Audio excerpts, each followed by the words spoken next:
Chapter 1. People often say that life is black and white if you lack something. Then, as far as the eye can see, even the world is black and white. What the hell is this? The gale was howling in the pale sky. Countless ghost-like strange existences were floating among the towering ancient trees that pierced through the clouds. The grayish-white symbolizing death was boundless, covering every corner of the field of vision. None of them were normal colors. The piercing cold soaked his whole body. He wanted to shiver, but he suddenly found that the cold did not only come from the outside world, but also from within himself. Looking down at his translucent chest, listening to the faint whisper in his ears like the wind, but also like the whisper of some kind of soul, Duque felt terrible. No, it should be said that he did not even know whether he was human or not, or this could only be regarded as the whole ghost's bad. Oh, no, why did I die immediately after waking up? Duque held his head in his hands, completely unable to accept this reality. I swear on my 10 terabytes romantic action movie, I'm just a poor young man studying in a third-rate university. I haven't even held a girl's hand, and you let me die just like this. Oh my god. You're so F***king unfair to me. Duque went berserk and Duque cried. However, it seemed to be of some use because suddenly an electronic voice rang in Duque's ears. Congratulations, host, for successfully crossing countless light years and space barriers to cross into the balanced universe of the world of Azeroth. As a 1 in a billion successful traveler, you will receive the technical support of the strongest king assistance system. What the hell? Duque opened his mouth subconsciously, but found that he spat out a series of obscure syllables, but the owner of the voice could actually understand him. May I ask the host to name this system elf? What the hell? Although he did not want to complain, Duque instantly confirmed in his heart that this stupid system's IQ was limited. However, this system elf's prompt caught Duque's attention, and that was Azeroth. No, wait a minute before naming. I'm now in the world of Azeroth? Magical beast? It is detected that there is a game memory that is very similar to this world in the host's memory. Analyzing. After preliminary analysis, this world is 80% similar to Azeroth in the MMORPG, World of Warcraft, in the host's memory. Please find out for yourself. Alright, I finally have a preliminary understanding of my own situation. Damn it, this is a dangerous world.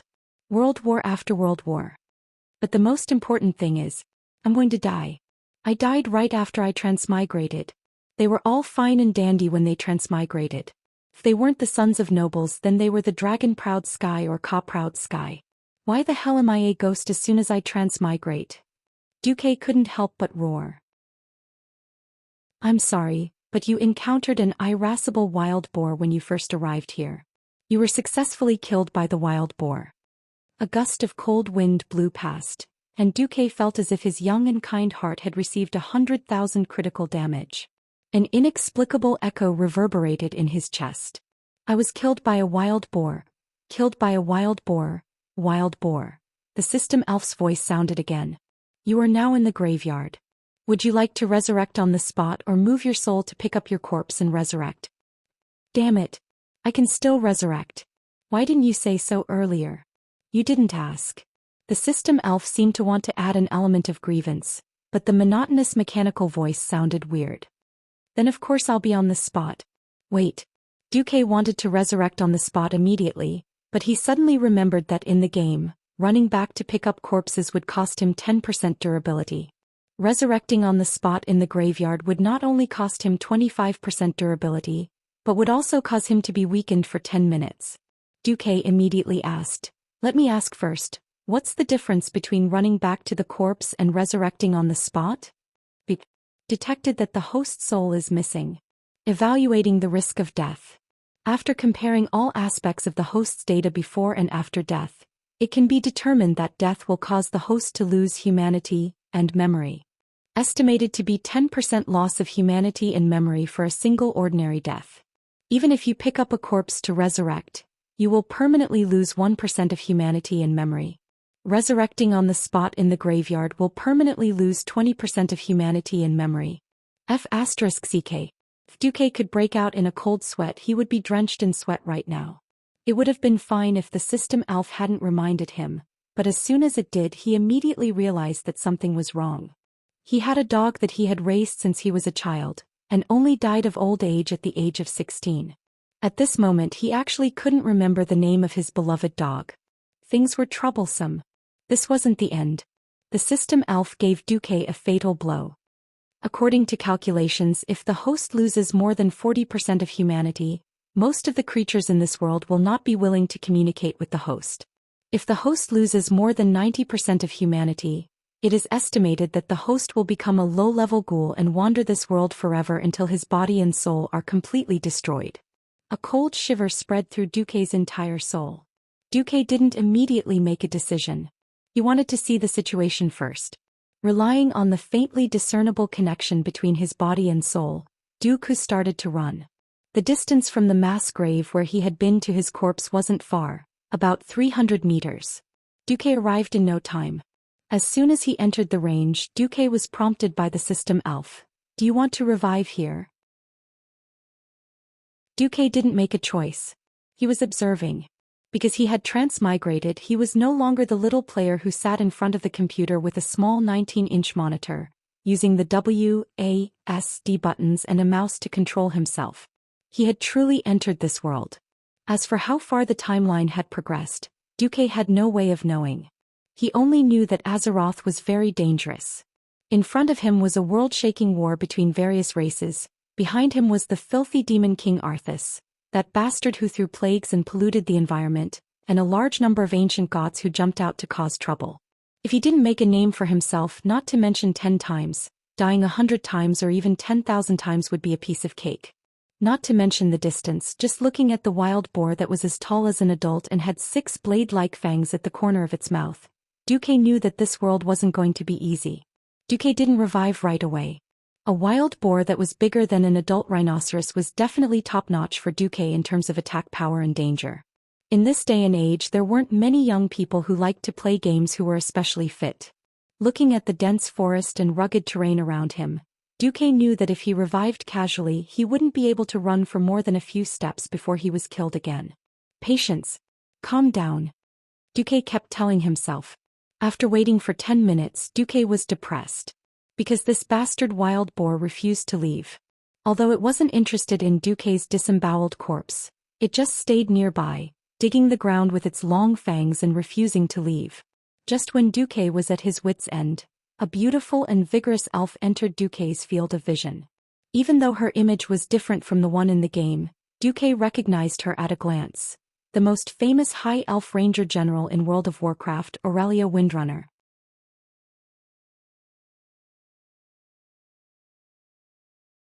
Before he transmigrated, he had seen so many internet celebrities with snake-like faces and chests filled with silicone that even his own mother would not be able to recognize. Suddenly seeing such a natural and heroic woman, Duque was a little dumbfounded. If he was still breathing, his breathing rate would be similar to that of a bellows. It was an irresistible attraction. Duque reached out his hand to Aurelia. In the next moment he immediately realized what the system meant by losing his humanity. He actually floated over and clawed at Aurelia's peaks. Duque was immediately dumbfounded. His mind only had the thought of, that pair of flesh mountains are too evil, it would be great if I could just grab one, and his soul immediately acted. Is this what a cultured, law-abiding and principled youth should do? So losing his humanity was losing his moral integrity. Time seemed to have stopped and Duque felt like crying on the spot. This was not the end. Duque's nightmare had just begun. He was actually discovered. It was obvious that something called murderous intent was rushing towards Duque. Aurelia turned back with extreme agility. When Duque clearly saw what Aurelia was holding in her hand after turning over, Duque was dumbfounded again. In the blink of an eye, Aurelia had already taken out the green longbow on her back. He did not know when, but 3 white feather arrows were already tightly gripped in her hand. The 3 silver-white arrowheads gave Duque a sense of destructive threat. Duque had never thought about why Aurelia could see him in his soul state. Oh damn.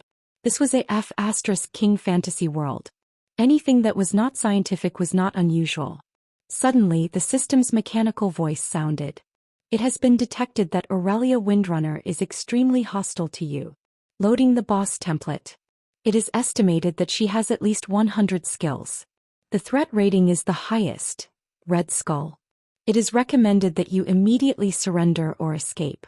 Otherwise, if she destroys you again in the soul state, you may suffer more than 50% of your soul loss. At this moment, 10,000 alpacas running wildly in his heart were not enough to describe Duque's feelings. Why the hell did people who had traveled to Azeroth, if they were not high elf nobles or the sons of human grand dukes, and I died as soon as I transmigrated? And I immediately provoked one of the strongest female heroes in the Alliance camp? Duque suddenly remembered such a statistic. According to the evaluation of busybodies, if an ordinary college-level animal transmigrated to a fantasy world, more than 99% of the college-level animal would die on the first day. There was no other reason such as not adapting, not smart enough, or bad luck. If Duque had hesitated for a second, it was estimated that Duque would have become one of the 99%, but Duque was still smart. He stopped in his tracks and the paw in front, the hand in front of him suddenly moved down. Then the gesture immediately changed from the worst perverted hand to a beckoning gesture. Huh. Aurelia frowned. From this heroine's reaction, Duque was absolutely sure that she could see him. Please allow Duque to get on top of his body, put on a sad expression, and then pointed in the direction of his body. Duque did not believe that with Aurelia's keen perception, she could not sense the damn killer wild boar not far away. Did that wild boar kill you? Aurelia asked tentatively. When there was no more murderous intent, Duque found that Aurelia's voice was quite pleasant, reminding him of the oriole in the forest. Aurelia spoke in the human language. Originally, Duque could not understand, but the system's translation software made him instantly understand. Duque really wanted to say, yes. But when the words reached his mouth, they became a murmur of the soul like a piece of noise, so he could only nod. Aurelia sighed slightly and then released the bowstring. Thump. The crisp and sweet sound of the bowstring had a strange sense of beauty. In the next second, Duque's heart almost flew out of his body. Because 3 arrows with green flames, which seemed to be able to kill gods and demons, were actually shooting at him at high speed. God. This woman still does not believe me.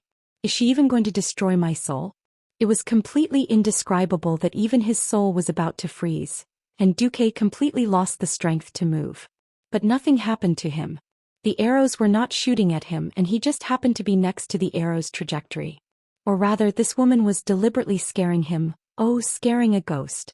The arrows that were shot out in a triangular formation brushed past his body and then tore through the air, making a beautiful arc in the forest, passing over countless trees that could serve as obstacles and shooting into the distance. Where was she shooting at? Although he knew that it was a bit impossible, Duque had a hunch. Ow. There was a mournful cry from a pig in the distance. Duque was dumbfounded. No way that's possible. For the first time, Duque had the most intuitive understanding of the boss-level heroes in the world of Azeroth. Crazy, cool, and domineering.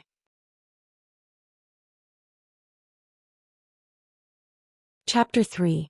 No need to thank me, I'm just getting rid of an evil beast for the other animals in the forest. You can go to heaven in peace. Since she said that, Duque knew that this short conversation should end here. In his soul form, he placed his right hand on his left shoulder and bowed to Aurelia. Aurelia nodded and disappeared into the forest in a flash. Phew, Duque let out a long sigh of relief. Alright, it's time to pick up my lost moral integrity. Shaking his head, Duque sprinted to the vicinity of his corpse and saw the huge wild boar that had fallen. 2 arrows accurately pierced through the wild boar's eyes and went straight through its brain, while the 3rd arrow was stuck in its throat. Hiss, Duque sucked in a cold breath. What terrifying archery. Fortunately, he was quick-witted, otherwise the 3 arrows wouldn't have hit the wild boar. The system elf's voice sounded again. You found your lost moral integrity, it's the corpse. Do you want to resurrect now? Please, your joke isn't funny at all. Then, do I want to resurrect? Nonsense. Of course I want to resurrect. As he clicked yes on the pop-up window in front of him, the scenery around him rapidly changed. Duque could clearly see that his miserable corpse, which had its intestines cut open by the wild boar, immediately turned into a stream of light, disintegrating completely in a few seconds, not even leaving a trace of blood. All the light began to converge on Duque's soul. Duque could feel that his body was filled to the brim. The most important thing was that the moral values that seemed to have become faint had returned. The The lost moral integrity had returned. Looking at the world that had become colorful again, listening to the birds around him, smelling the fragrance of the earth. For the first time in his life, Duque felt that it was good to be alive. He really wanted to laugh out loud, but looking at the Soul Power 99 and Humanity 99% labels in the system notification, Duque's happiness faded. Right, I'm alive now. My journey to the other world has officially begun, right? Then how do I become strong enough to protect myself before the dark portal incident arrives? The goal was clear, but the process was confusing. It seems that before I become a powerhouse, is there a novice gift pack? Duke, who was used to wearing modern industrial clothes, could not get used to the rough linen clothes he was wearing. Dreams were plentiful, but reality was harsh. Duque touched his body and found that he was penniless. His pockets were completely empty. Unknowingly, Duque cast his gaze towards the vicious beast that killed him. Such a big wild boar, it's definitely not some Tom, Dick or Harry. I remember you can sell the skin for money in the game, right? Duque immediately discovered the problem. *CK, do you want me to skin it with my bare hands? Left with no choice, he could only give up. Duque was a little depressed as he walked blindly for about 10 minutes. Suddenly he heard the sound of water in the river. Since ancient times, where there was water there were often people living. It should be, right? After a few steps along the river, Duque's foot slipped. He actually slipped into the river. Duque, who was being carried downstream by the river, didn't know that when he reached the river, Aurelia's strong and beautiful figure suddenly appeared next to the dead wild boar. For some reason she instinctively felt that something was wrong. After walking for a while, she decided to turn back to check and retrieve the arrow. When she arrived at the scene, she immediately found that something was wrong. There was only the wild boar and her arrow.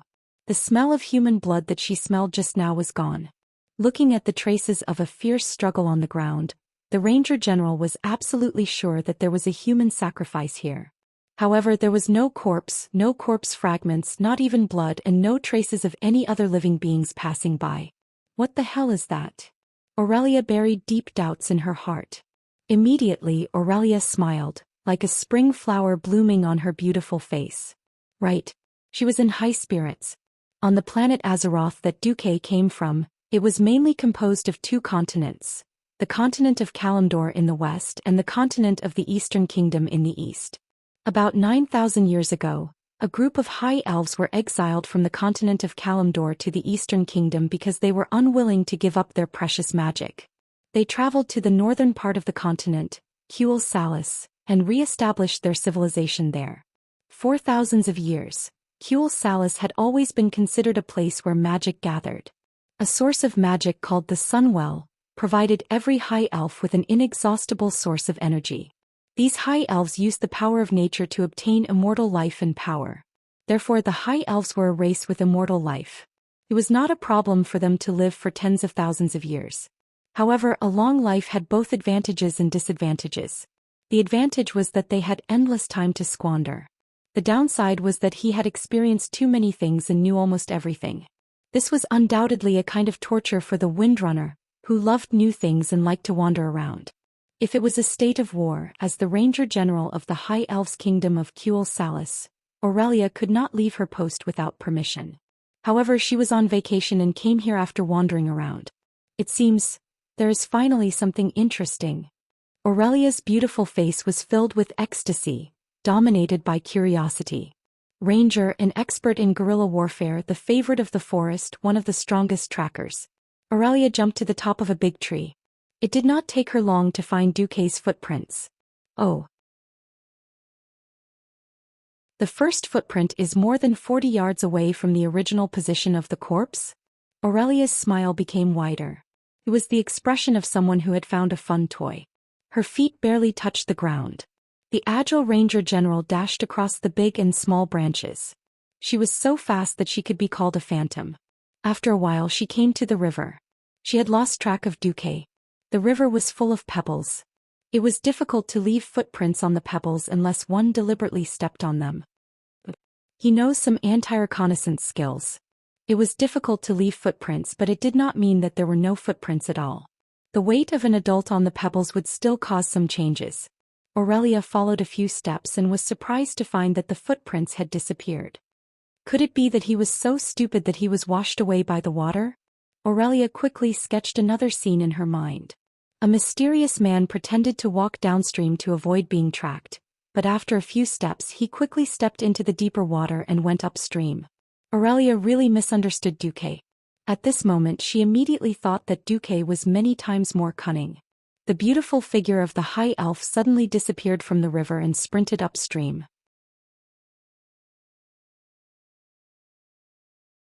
Chapter 4. Neither Duque nor Aurelia knew that after they left, a third group of people found the wild boar. "Isn't that Prince?" a servant exclaimed in surprise. "Prince?" A young man dressed like a nobleman snorted in disdain. The servant immediately lowered his head and bowed. Honorable master, that's just a nickname. The Blackwell family has a prize-winning pig called Princess. This sow is huge and often sneaks into Stonefield's farm to steal vegetables. This princess has a bigger killer boar at some point in time, and 3 farmers have already died to this boar. So on the bounty this boar is called Prince. The young nobleman heard this and became interested. If I bring this prince back, won't it increase my prestige? The servants were all flatterers. They immediately understood what he meant when they heard it. The current king was a very wise man. In order to maintain the nobleman's ambition, he even set an iron law that the descendants of noblemen must have meritorious deeds to inherit their father's title. Unfortunately, there were policies and countermeasures. In this era without large-scale wars, people's lives were relatively peaceful, and there were not many robbers or robbers. The only ones that could be counted as enemies of humans were the wild beasts, magical beasts and demi-human races that covered the mountains and plains. If humans wanted to expand their territory, they had to snatch territory from other creatures and open up new territories. So, killing the monsters on the bounty could also be counted as meritorious deeds. Yes, that's right. Young master, you used magic to beautifully kill the prince on the level 1 bounty in town. You will definitely win the favor of the Viscount. Seeing that the servant was so obedient, the young nobleman smiled proudly. Duque was completely unaware of the series of events that happened behind him. He was still struggling to survive. When he finally climbed out of the slightly turbulent river, he was shocked to find that he had already been washed far away. He lay on the riverbank, gasping for breath, feeling the sun behind him. The system suddenly spoke. "Dear host, this system elf feels obligated to remind you.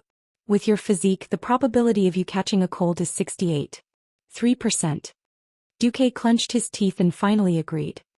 He struggled to take off his coarse linen clothes and lay down on a large rock by the river that was relatively dry. Then he lay down on it like a dead dog. Damn it, as expected, transmigration was a physical and technical work. Such a primitive natural environment was indeed very difficult for a university animal who complained about the hardships of military training. His mind was a mess. Duque recalled everything in the world of Azeroth. Suddenly he smiled bitterly. Before he transmigrated, he had always complained that his reincarnation in the other world was like activating hell mode. Compared to Azeroth, it was not even the gates of hell. There was a saying that it was rare for anyone to live past the age of 40 during the war. Holding his forehead, Duque muttered to himself, "There's still too little information." The only thing he knew was that if Aurelia was still around, this should be a relatively early time for Azeroth. In the world of Warcraft, Aurelia should have gone missing after she went on an expedition to the Outland with Turalyon. When he finally caught his breath, Duque stood up and put on his clothes again. He looked around and finally found what he was looking for: smoke. Where there was fire there would be humans. Well, at least human-like creatures. Duque was filled with hope and apprehension as he walked towards the place where the smoke was rising. Finally, after half an hour, Duque followed the stream and found what he was looking for: a human settlement. A few 4-story brick and wood buildings broke through the canopy, proudly declaring the existence of human civilization to the nature. For some reason, when he saw the extremely ordinary chevron-shaped roof, Duque felt like crying. He felt like he had found his home.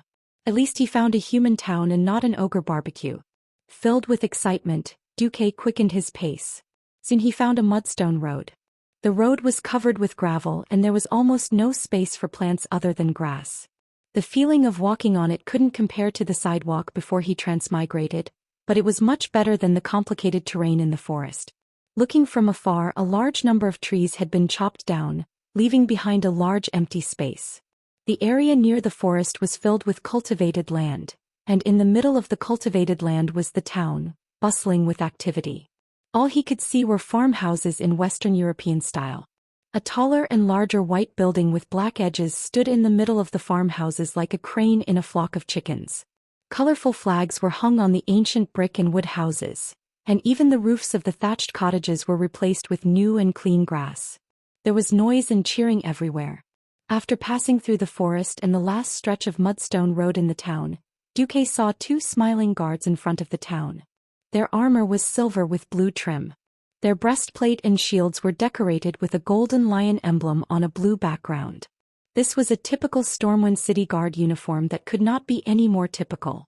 Unlike the stainless steel armor that was polished, sculpted, and molded by machines in the movies, or the rough handmade armor in cosplay, the guard's armor gave Duque a very real feeling. Looking at the dense forest in front of him, anything related to Stormwind City could only make Duque think of the Elven Forest. As the gateway to Stormwind City and the main residential area of Stormwind City, this place should be relatively safe and there shouldn't be many battles. But what did Duque see? Armor covered in big and small scars. There were scratches, small holes from sharp weapons and bumps from blunt weapons, but the armor was still well maintained. Small pieces of rust were smoothed out and large pieces of damage were filled with iron pieces and hammered into shape. Coupled with the uneven color of the hand carbized, a series of small details not only gave the armor a supreme texture. It also told Duque one thing: danger.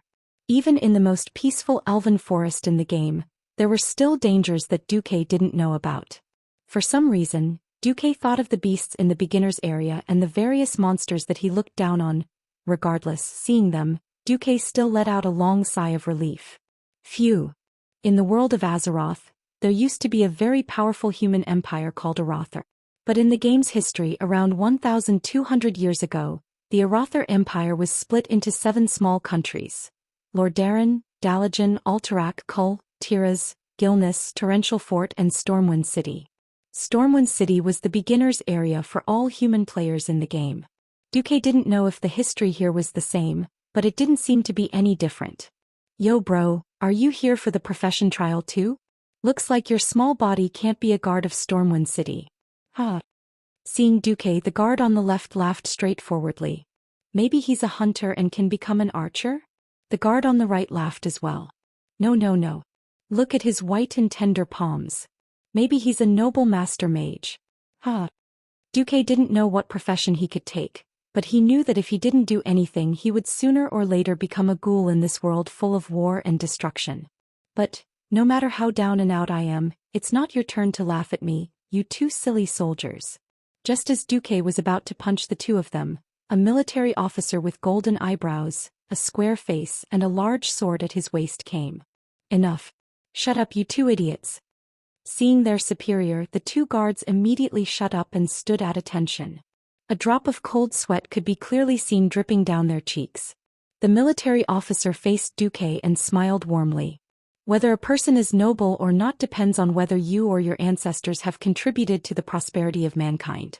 Becoming a professional and advancing to the elite level is a good thing, but if you fail, don't be discouraged. The prosperity of Stormwind City requires talents from all walks of life. Young man, do you think I'm right? Yes. The military officer extended his hand to Duque. I'm Vairi, Vice Captain. Duque. Duque also extended his hand to shake Vairi's. Then, Duque's palm received 100 points of critical damage. F***CK. This guy's hand strength is so strong. Alright, Duque, welcome to the Northshire Abbey trial field. I hope you can become a professional. I sincerely hope that mankind can have more elites. Duque entered just like that. Vairi looked at Duque's back and rubbed his chin. This young man isn't made for a warrior.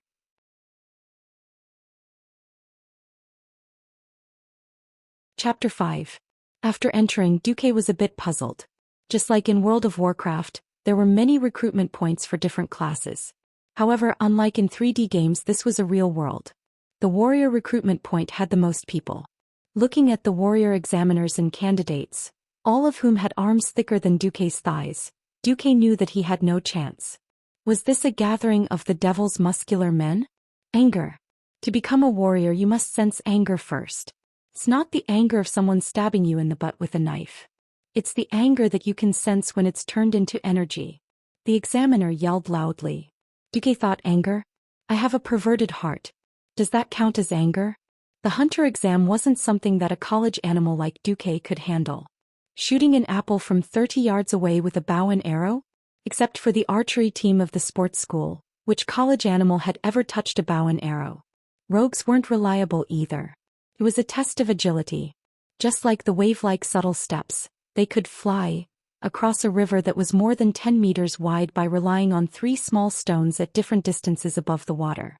What was even more ridiculous was that a few guys actually did it.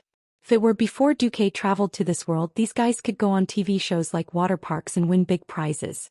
However, this was only the entry trial for novice thieves. At this moment, Duque's mind was filled with countless thoughts. Even though he knew a lot about the future of the world of Azeroth, he couldn't use it carelessly. If he was in a low position, no one would listen to him. At the very least, he had to get a high position. Unfortunately, it was extremely difficult to integrate into this fantasy world that was similar to the European Middle Ages. Suddenly, there was a clamor, and Duque seemed to hear people cheering, "Salute Sir Brando who killed the ferocious wild boar prince for the people." The crowd was excited. The young people from other places were still a little confused, but all the locals gathered around him excitedly, giving their best wishes to the noble young master surrounded by the crowd. There were so many people that Duque couldn't see what the young master looked like. However, it didn't prevent Duque from seeing the wild boar skin that was held high by 4 servants on a wooden shelf. As if struck by lightning, Duque's mind was in a daze. Wasn't this boar the Lord Boar who had killed him not long ago and was then killed by Illyria with a gorgeous 3 arrows strike? "Honorable Sir Brando, how did you kill this ferocious giant wild boar?" someone asked loudly. Immediately, Duque heard a sharp male voice. "Haha. I'm a once-in-a-century magic genius. A mere wild boar can be killed with a fireball." Someone immediately echoed, "That's right. That's right. Sir Brando is a wizard genius. He has passed the magic trial and become a member of the Stormwind City Royal Magic Academy." "Praise Sir Brando," the crowd shouted in unison. "I've seen shamelessness. I've never seen such shamelessness." Duque was very unhappy to hear such a blatant claim of credit. "This wild boar that killed me was clearly killed by the demon Queen Aurelia. What does it have to do with a damn noble like you?" But there was someone else who was even more infuriated. A slim figure hidden in the treetops snorted coldly. She glanced at Duque, who didn't react. She was still sulking when she was just led away, but now she immediately thought that this might be an opportunity to force Duque to show his true abilities. Looking at the holy medicine in her hand that could save people as long as they had a breath left, she secretly spat. "At worst I'll come back and save you." The next second, a voice that was 70% similar to Duque's came with the wind. "Sir Brando's fireball is really amazing." 2 fireballs shot into the prince's eyeballs like arrows, and one hit the prince's throat. There are fatal wounds everywhere. Look, there are no burn marks on the prince's fur. "Sir Brando is so awesome." As soon as the voice came out, the crowd was dead silent. Everyone's necks seemed to have instantly become rusty machines. They struggled to twist their necks and looked at the almost perfect wild boar skin. Most of the people were ignorant. They blindly worshipped the powerful pharaoh who used mysterious power, but as long as they thought about it carefully, they would understand why a fireball couldn't burn the wild boar skin. In fact, such a clumsy act of falsely claiming credit was not unnoticed. But it was already the norm for nobles to falsely claim credit, and those with a bit of brain chose to be silent. After all, it wasn't a crime to fool the ignorant subjects. But a hothead revealed the truth, and there was no way to clean up the mess.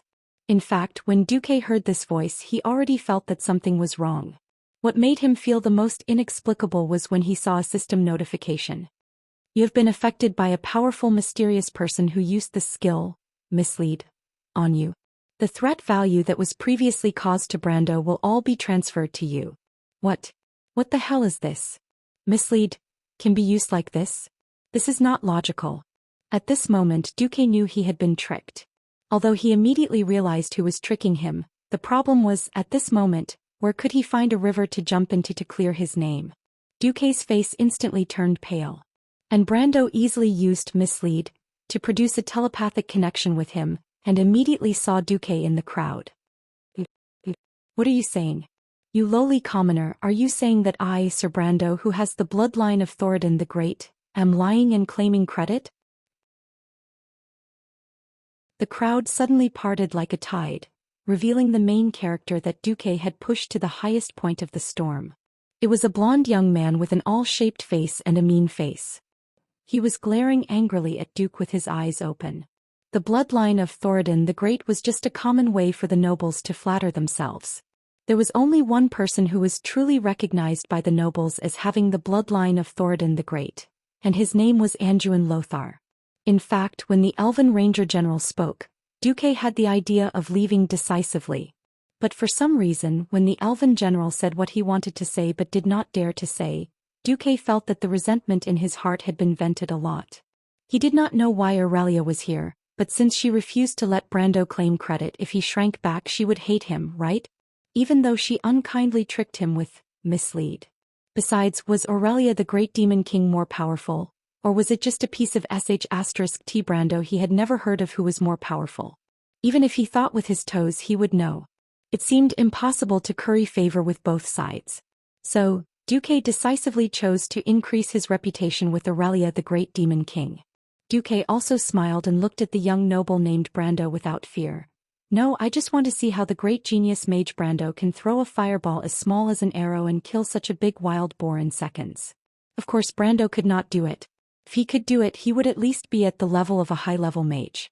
His all-like face suddenly swelled to the color of a pig's liver, and he almost shouted at the top of his voice, "Lowly commoner, you are not even a professional, you don't even have the right to question me."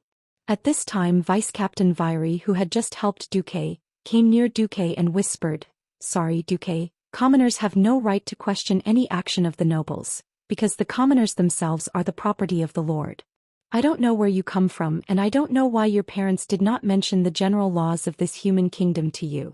But I have to remind you, offending a noble is not a rational thing to do." Duque's body trembled. He seemed to feel Aurelia staring at him and immediately asked in a low voice, "Do you want me to yield to that bastard?" Vice Captain Viry's eyes dimmed. "Child, honesty is a rare virtue. I don't want to hurt you, but the truth is, outside of Northshire Abbey I can't guarantee your safety. And Brando has the double identity of a noble and a mage apprentice. Even the ordinary nobles will not choose to go against him."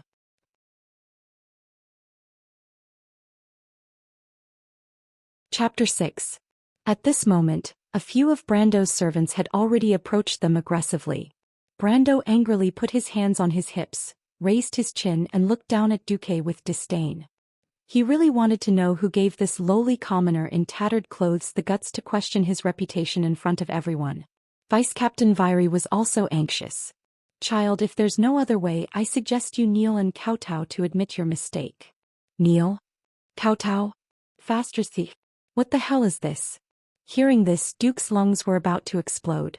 Unknowingly, he had subconsciously accepted the blame. As a transmigrator, as a young man who had been educated by modern and enlightened ideas, Duque had never had the habit of kneeling to anyone. Maybe one day in the future when he got rid of his single status and wanted to marry a wife he might even kneel. That's right. Kneel to the sky. Kneel to the ground. Kneel to his parents. But I won't kneel to a *ty noble like you. If Duque was a little reluctant to be tricked by Aurelia at the beginning, then at this moment, Duque was completely immersed in his role. Anyway, he didn't like Brando. Duque made up his mind. What can a *ty noble like you do to me? Anyway, I'll be resurrected. At most I'll just lose some integrity and kill you later. However, being beaten to death would probably hurt a lot. Duque went all out. He gritted his teeth and yelled, "So what if you're a noble?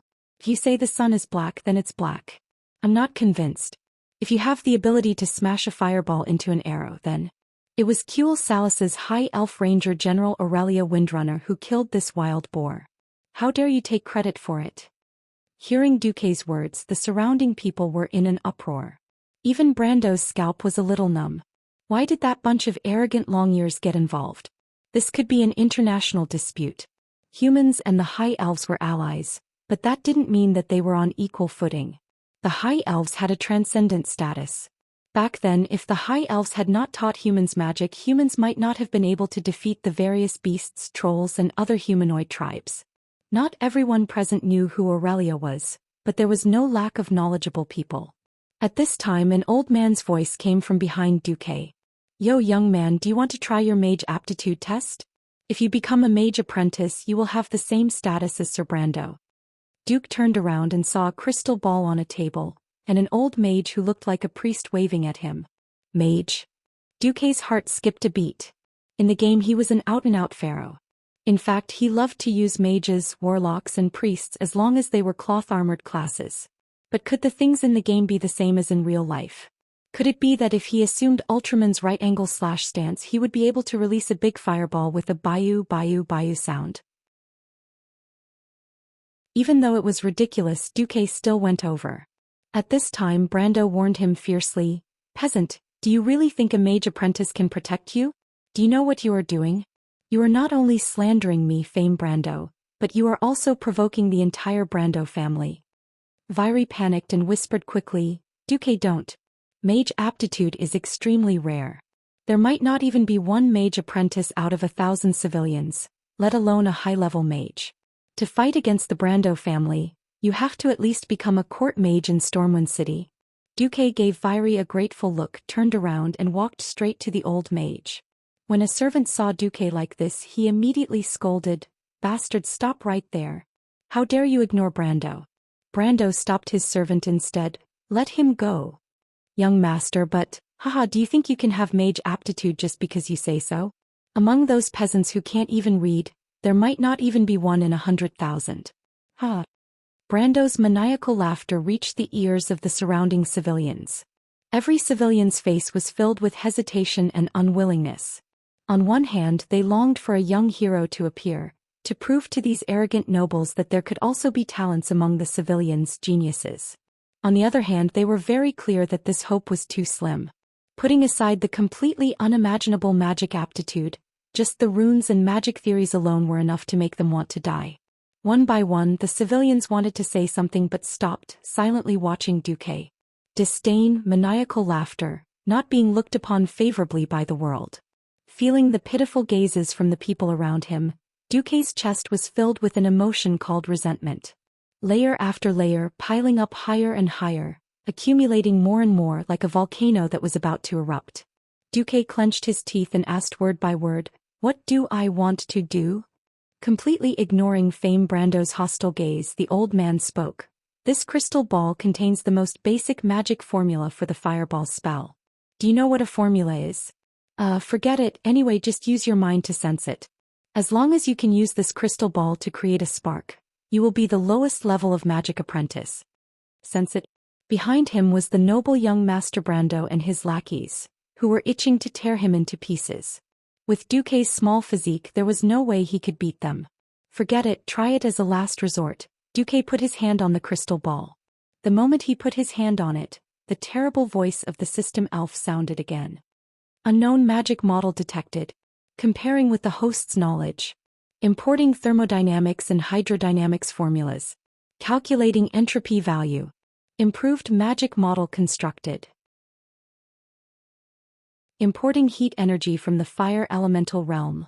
Under the horrified gaze of the old man, under the inexplicable shock of Duque, and under the horrified expressions of all the onlookers, ribbon-like crimson runes suddenly sprang out of the crystal ball and wrapped around Duque, forming rings that kept spinning.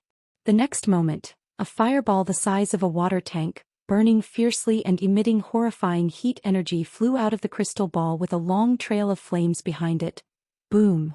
The unimaginably loud explosion numbed the scalps of nearly 1,000 people in the trial field, and their ears buzzed. Oh, holy light above! What happened? Of course, the people nearby could see it, but countless people in the distance who didn't know the situation screamed. "Get out of the way! Get out of the way! Unrelated people, please evacuate. We might be under attack." One had to admit that the quality of the guards in Stormwind City was pretty good. Upon hearing the sudden explosion, their first reaction was for the guards to stay at their posts. The patrol team rushed to the scene, and the soldiers who were resting rushed out of their resting rooms to evacuate the crowd. Another deputy captain arrived at the scene with a patrol team of 12 fully armed people.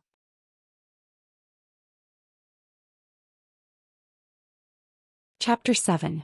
What was the result? There were no murderers to be seen, only 2 black men and the scarecrow that was placed on the empty ground as a symbolic target were all reduced to dust. Not far away, Vice Captain Viry was dumbfounded. His mouth was so wide open that an egg could fit in it. A little further away were Sir Falm Brando and his servants, who were paralyzed on the ground in fear. Oh my God, what did I just see? Viry could not believe his eyes. His former captain had once told him that if he was an outstanding wizard, he could use the crystal ball to release a fireball and turn a scarecrow into dust. What did he just see? A row of 10 scarecrows were all gone. The ground was covered in black ash and a small amount of dried grass that had not been completely burnt. Cough, cough, cough. The 2 fellows, one old and one young, were coughing violently. Both of them were choking on the thick smoke brought by the fire. Sasha. The old wizard called out to his assistant, his voice filled with unspeakable ecstasy. Inform old Mike to bring me that bottle of wine that I have treasured. I found a treasure. Treasure? What treasure? The assistant, who had rushed over in a panic, was a little confused. Old man Norton pulled Duque, who was still in a state of confusion. He is a great wizard that only appears once in 1,000 years, no, once in 10,000 years. Wow. In an instant, the entire Northshire Abbey's training grounds were in an uproar. Regardless of the era, soldiers who did not need talent and only relied on a body full of muscles were the most common. On the contrary, the more skills and talent were needed, the rarer the profession. Regardless of which profession, mages were extremely rare, to the point that they were as rare as phoenix feathers and unicorn horns. Almost at the moment the old man made the announcement, Duque could feel that everyone was looking at him differently. Most of them were envious, a few were jealous, but there was also respect. Duque's ears were a mess, but he still understood the gist of it. As long as he became an official wizard, he would be the equivalent of a noble. In the future he would even have his own fiefdom, his own wizard tower, and so on. The 2 guards who once looked down on him were dragged over by Vice Captain Viry and begged for Duque's forgiveness like dogs. Of course, the one who was most shocked was Fame Brando. After the initial shock, his face immediately turned from shock to ashen because he heard a sentence. Kid, from this moment onwards, you are the highest grade 9 wizard apprentice in Stormwind City Royal Magic Academy. Yes, I will apply for special treatment for you. In this way you can enjoy the same benefits as a knight. What? Impossible. In Brando's eyes, Duque's handsome face was even more detestable and hideous than the most hideous ghoul. Brando couldn't believe his ears. 9th grade aptitude. What was 9th grade aptitude? Since the founding of Stormwind City, there had only been one person who had received the 9th grade aptitude evaluation.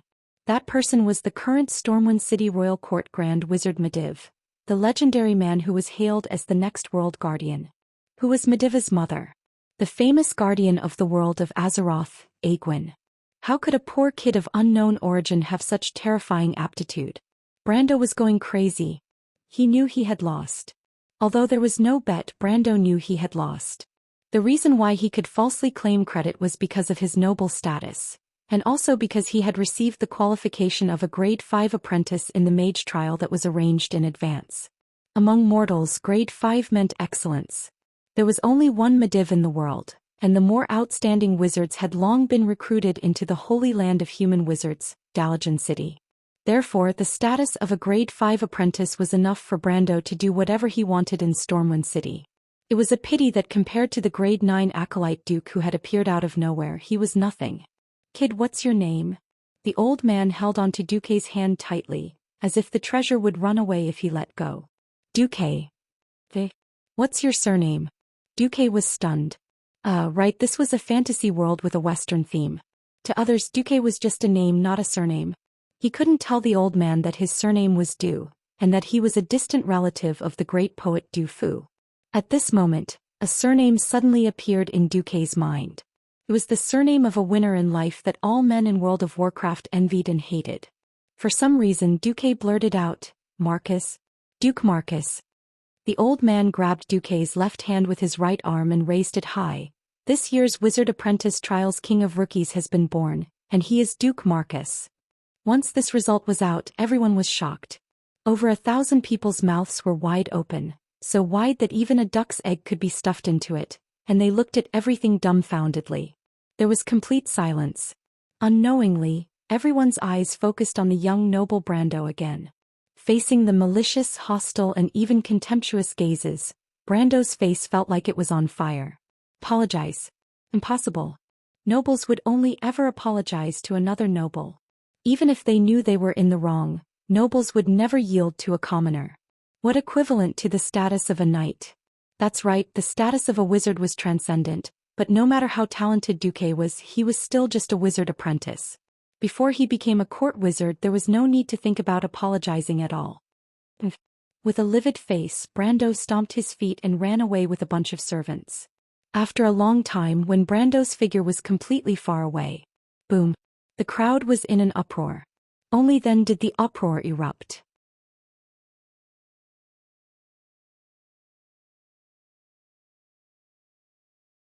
Chapter 8.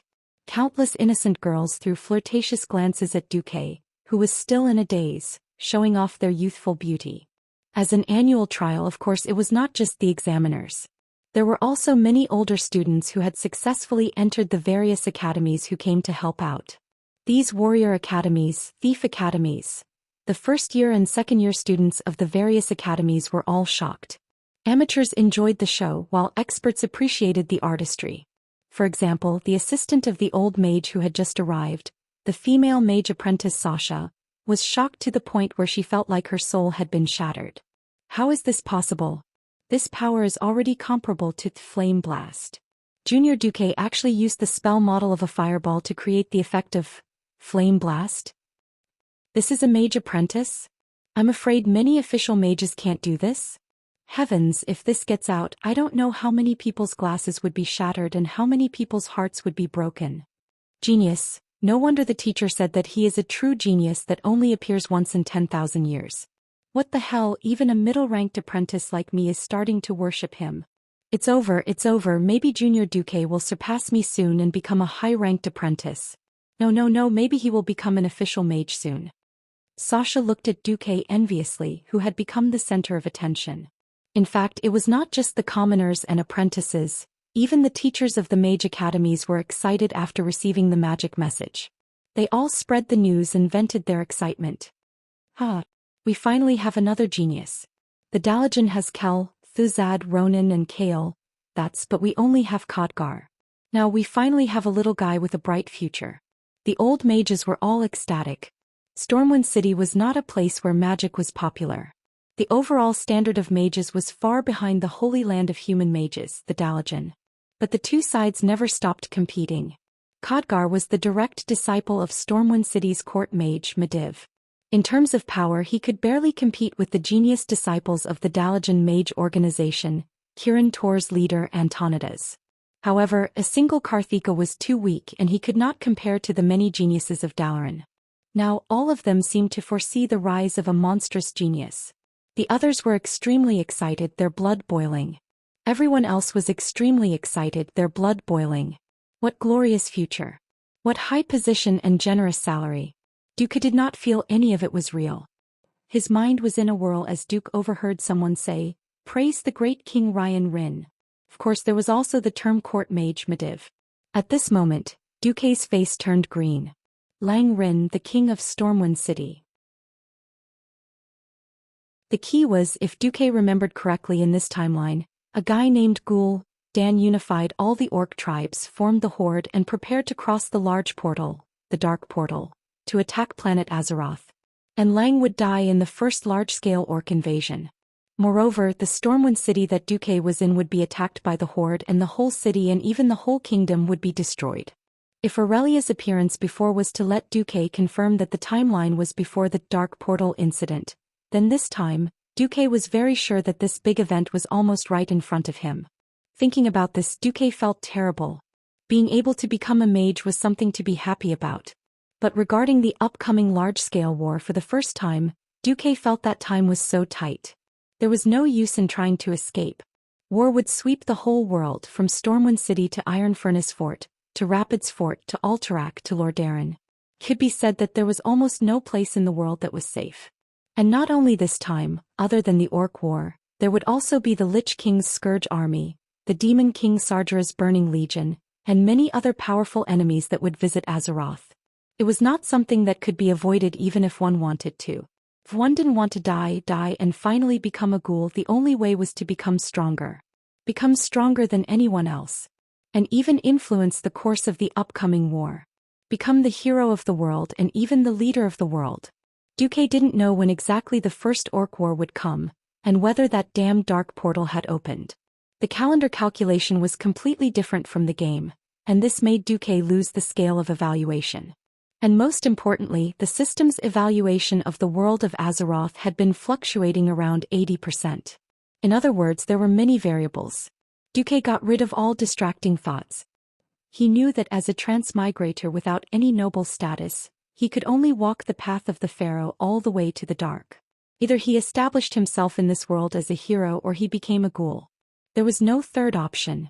It was late at night, and Duque could hear many voices mentioning his name near Northshire Abbey.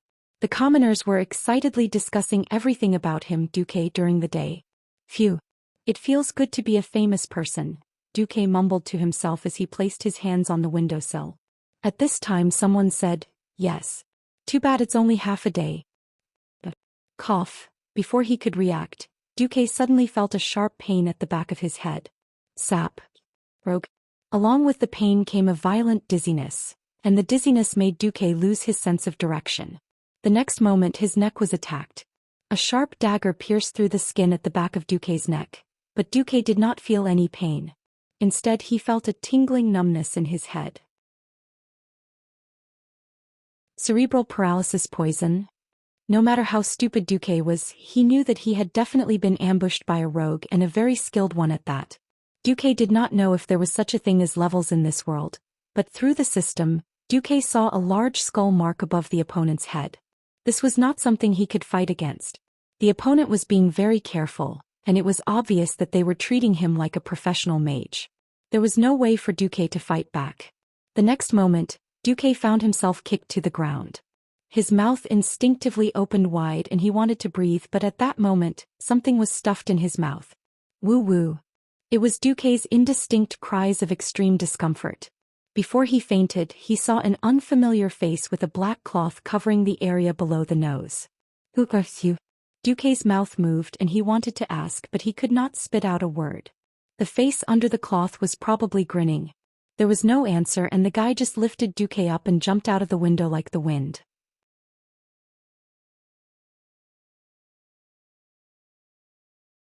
Chapter 9. Duque woke up because of a sharp pain under his right rib.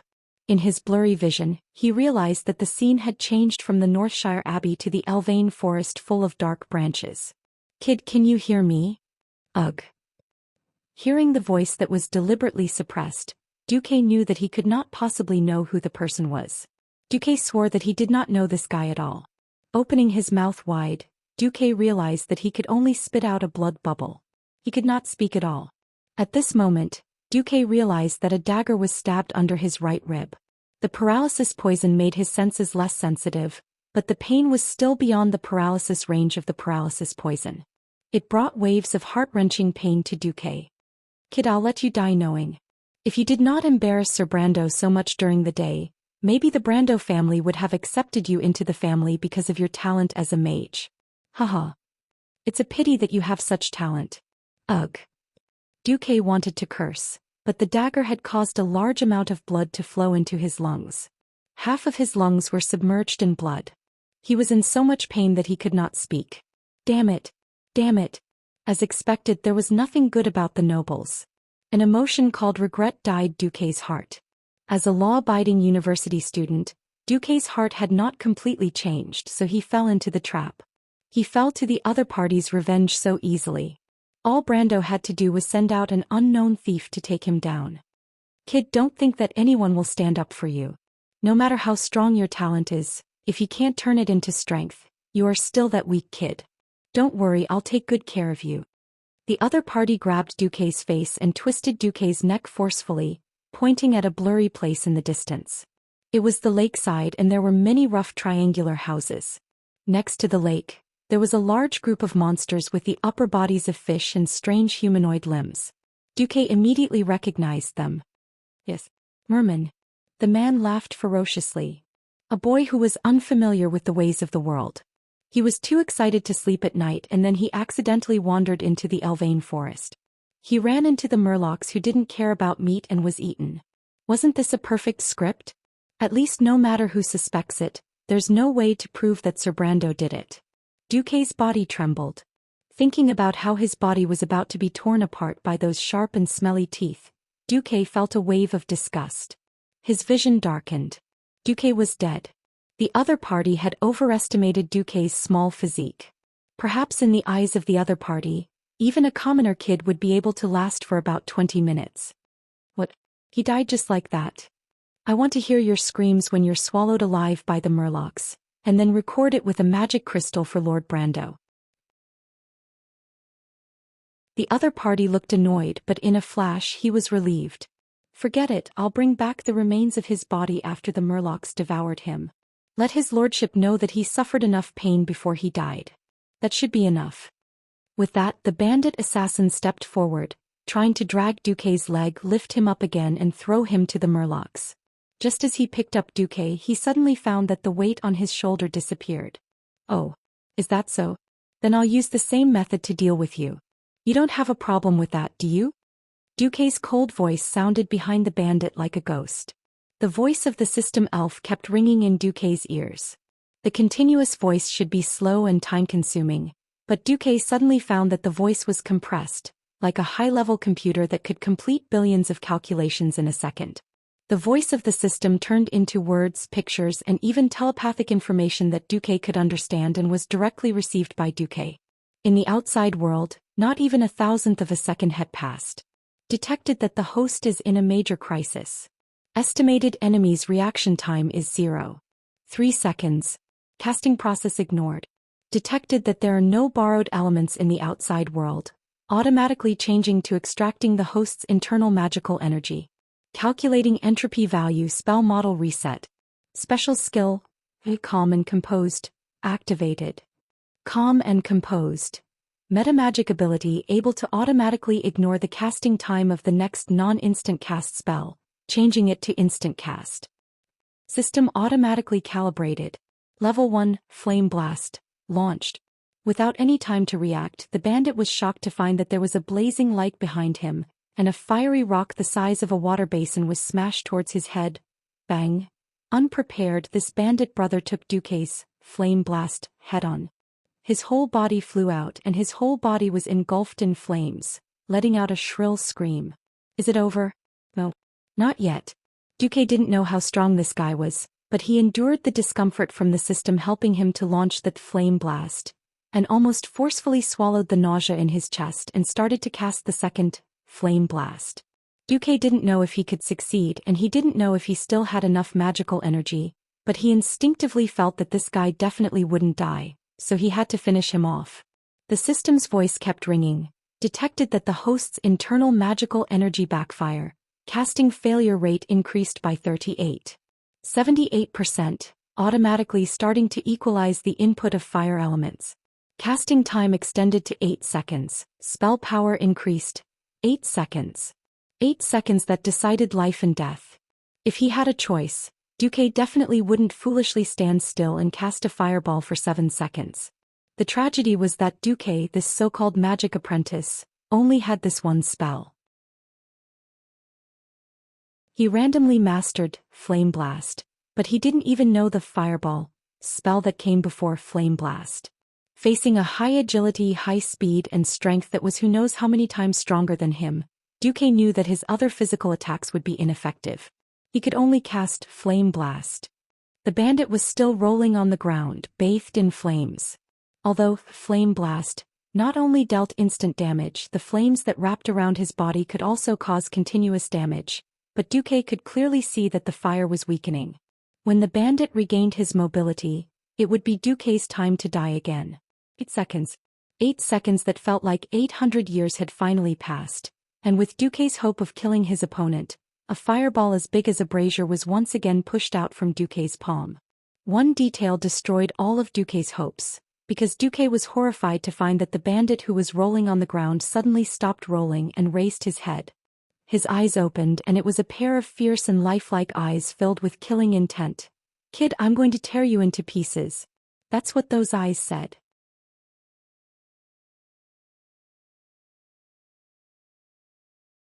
Chapter 10. In the next instant the rogue raised his left hand, and a shadow cloak suddenly spread out. Even if Duque hadn't seen it with his own eyes, he knew that this was the rogue's godly skill, Shadow Cloak. In the game, this skill had a 90% chance of blocking magic damage once.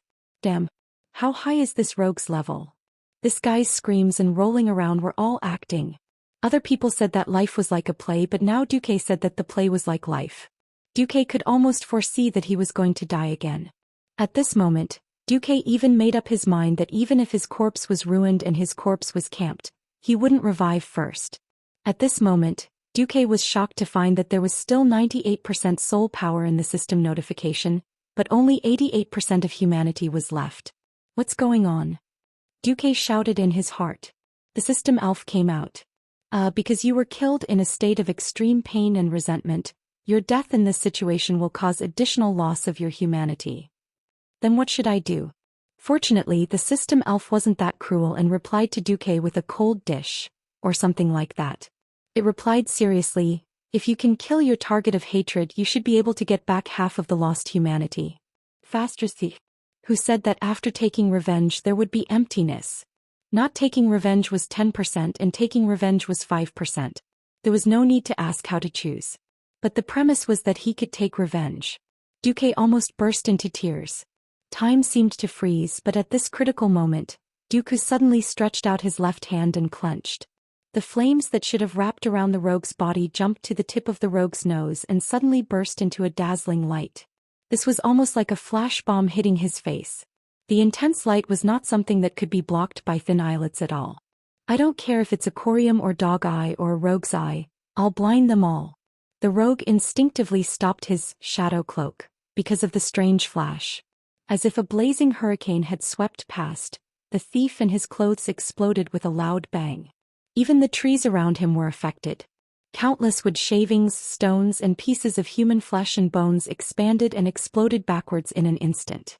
Then a few seconds later they scattered again like countless fireflies dancing in the sky and then withered.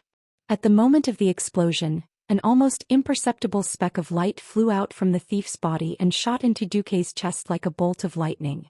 Of course, Duque did not notice this abnormality at all, because his eyes were also affected. Ooh. Everything happened too fast. It was as fast as lightning. Duque had blinded the dog's eyes, and tears had come out of his own eyes because of the strong light. The only thing he could be sure of was the system elf's notification. "Congratulations, you've killed an unknown level rogue. You've received 8,800 soul experience points." Despite the pain, Duque knew that the rogue must have received the entire flame blast. "Here, this is a handkerchief that has been soaked in water. You should feel better after applying it to your eyes." A pleasant female voice that sounded a little strange yet familiar came over. Duque subconsciously took the handkerchief and raised his head to apply it to his eyes. The dizziness caused by his eyes subsided slightly. Duque suddenly came back to his senses. "Wait.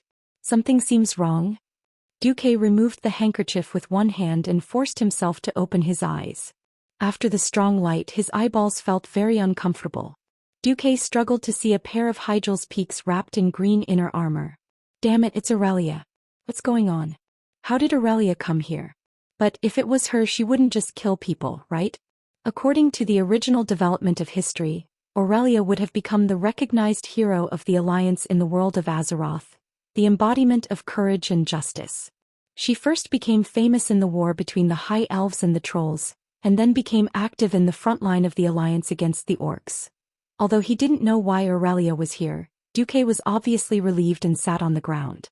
Duque felt good, but Aurelia was not. "Hey, you're so weird. What do you mean by looking at me? You just looked at me and then sat down?" How did you know that I'm Aurelia Windrunner? Hey.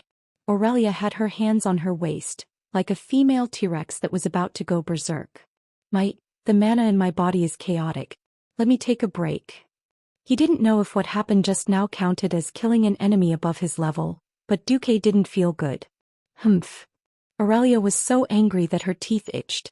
Seeing that the human youth was in such a bad state, she chose to remain silent. In this world, the High Elves were the ancestors of magic. Aurelia was born into the Windrunner family. Even though she inherited the skills of rangers and hunters, Aurelia, who spent her days with a group of mages, could see that Duque was on the verge of being devoured by magic. There were a few minutes when Aurelia thought that Duque would be killed by the backlash. Miraculously, she saw that Duque could actually do something that many official mages couldn't. He was orderly guiding the elements in his body back to their place and calming their flow. This was not something that a mage's apprentice could do. Moreover, Duque was only a mage's apprentice in name. He hadn't even received half a day's worth of formal education. With great difficulty, Duque finally opened his eyes. Looking at the beautiful yet dangerous high elf hero, he sighed. Alright, I thought you'd leave after watching the show. You've been following me? When did it start? Illyria broke into a smile. Even though the night couldn't be seen clearly, her beauty was still breathtaking against the backdrop of her golden hair, which seemed to glow on its own. Since you escaped from the wild boar. Since Aurelia wasn't embarrassed to admit it. At the riverbank for a while. When you walked to Northshire Abbey, I followed you again. That meant she saw everything. Duque suddenly wanted to die. Suddenly, Duque had a question. You exposed Brando's act of stealing credit and caused me so much trouble and then watched as that guy attacked me? Do you still have a conscience? Yo, it seems that you know a lot of things. Aurelia smirked. Yo, in front of me there's a super mage's apprentice who tricked the king of the forest, the famous Aurelia Windrunner. His mirror image is more powerful than many high-level mages. I think you can deal with that little noble. Besides, if things really go wrong, I'll take you to Lordaeron or somewhere else. Aurelia was really casual. Duque was a bit dizzy. Alright, I'm dead.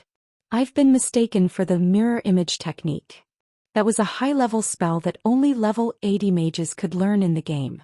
The only good thing was that because Aurelia thought it was mirror image, Duque didn't have to bother lying about why he died and resurrected.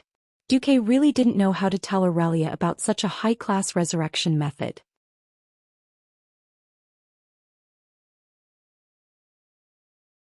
Chapter 11. Duque rolled his eyes at Aurelia. He did not know why, but he felt that the eldest sister of the Windrunner family was quite different from what he had imagined. Not only was she curious, but she also knew how to get to the bottom of things. Was she really the eldest sister of the 3 Windrunner sisters? Or was it that Aurelia was 20% of the world's 80%? Faced with Duque's silence, Aurelia was very understanding. Don't worry. Don't worry. I'm just a high elf passing by on vacation. I'm simply curious about the unknown. If this is a violation of your privacy, I apologize. Yes, I've already heard your name, Mr. Duke Marcus. Duque was a little embarrassed. He touched his nose and reached out his hand to shake. At the same time, he replied naturally, All right, I accept your apology, Aurelia. Aurelia was stunned. She immediately understood that this was human etiquette. She also reached out and shook Duque's hand. As soon as they shook hands, Duque cursed in his heart. As a ranger, drawing a bow and knocking an arrow was a compulsory course. In Duque's imagination, as a famous ranger general in the world of Azeroth, Aurelia's hands should be very rough and even have a lot of calluses. Unexpectedly, what he grasped was a soft, nimble and fair palm. It felt like it was boneless and it felt like it was nimble. Indeed. Are all high elves monsters? How can their fingers not get thicker no matter how much they practice? While Duque was still in shock, Aurelia showed a slightly sly smile. Hey Duque, you really do know who I am. I don't think I've introduced myself to you. In my impression, high elves are all the same to you humans. What's that adjective? Well, face blindness. Duque suddenly realized that Aurelia had dug a big hole for him. He had foolishly jumped in and buried himself. The 3 Windrunner sisters are also very famous in our world. Pfft. Aurelia burst out laughing. Ha. Ha. You are such an interesting person. How interesting. Even the wisest mages in Stormwind, At least 80% of them did not know the name of King Kuel Salas. A little commoner like you actually knows the name of a Kuel Salas Ranger General thousands of miles away. There was no derogatory or accusatory tone. Aurelia was simply bursting with curiosity. A human with only the potential of an apprentice could fake his death using the mirror image spell. He could also cast a difficult fire elemental spell without a teacher. He could even know the name of an unknown ranger general in the northern part of the Eastern Kingdom. Aurelia had gone from being curious to paying close attention. After holding her stomach and laughing for a long time, Aurelia finally straightened her back and wiped the tears from the corner of her eyes. Fortunately, you were wrong once. Otherwise, I would have thought that you were the reincarnation of a sage or an omniscient being. Ugh, I was wrong? Duque was a little confused. I really don't know where you heard of the 3 Windrunner sisters. However, in this generation of Windrunner, there are 4 sisters. In terms of fame, my 3rd sister Lilith is the most famous. 2 years ago, she single-handedly killed 128 trolls in the battle against the trolls. After listening, Duque said 3 things in one breath in his heart. What the hell? What the hell? Divine Beast Motherf ****. Important things must be repeated 3 times. Otherwise, he would not know that this was a big deal. First, the trolls were not some amusing monsters. These trolls with moss skin could regrow lost arms and heal serious physical wounds. They were a humanoid race with super strong regenerative abilities. As long as they did not get shot in the head or skewered in the heart, any broken limbs could be recovered by eating a piece of meat. Yes. Meat, whether it was the enemy's or their own. Meat of all kinds. Not only were they barbaric and evil, but they also believed in all kinds of cruel blood sacrifices. They were also very powerful warriors. It was not easy to kill these guys. Even the professionally trained soldiers of Stormwind City needed at least 3 to 4 people to kill a troll. But Aurelia said that Lilith killed more than 100 of them by herself? It sounded like Lilith had already entered the realm of heroes. Actually, the important thing was the second thing. It was Lilith's, not Rira's. In the original game that Duque played before he transmigrated in this generation of the Windrunner family, other than the 3 famous Windrunner sisters, there was actually a little burden. The 4th child who was also the only male, Rira's. And in this timeline, Rira should have died in the invasion of the trolls. This was also one of Aurelia's biggest worries in the future. But now the 3 Windrunner sisters had become 4 sisters. Not only did Rira's become a sissy, but he also sounded very arrogant. This was the system's judgment of 20% discrepancy? Duque's heart was in a mess in the night wind. Damn it. He always felt that if he completely believed in the events of the game before he transmigrated, he would die a terrible death. Duque could almost see the ghoul Duque in the mirror of fate waving at him. Seeing Duque's mouth open in surprise, which was big enough to fit an egg, Aurelia laughed heartily. Hee. Looks like you know what a troll is, right? Isn't Lilith powerful? She's the sister I'm most proud of. But having a sister who is too outstanding is also troublesome. Those bastard counselors Kuel Salas find trouble with me and my second sister every day, saying that the Windrunner family is dominating the entire ranger team. So in a fit of anger I took a year's leave and ran out to relax. Duque was speechless. How could this work? However, he at least understood the meaning behind Aurelia's words. She, as a ranger general, did not mind exposing the dirty secrets in Kuel Salas's country. She would also not say that he killed this thief. After all, Illyria felt that there shouldn't be any conflict of interest between a high elven ranger general and an insignificant mage apprentice from a human kingdom. Duque sighed. All right, you don't care about my conflict with the nobles, and I don't care about your observation of me. Is that what you mean? Don't make me sound like a peeping Tom. I just want to say that if you have any interesting activities that can relieve your boredom, please call me. Alright, as a reward for your courage to go against the stupid nobles, and as a thank you gift, this is for you. Aurelia handed over a booklet. This is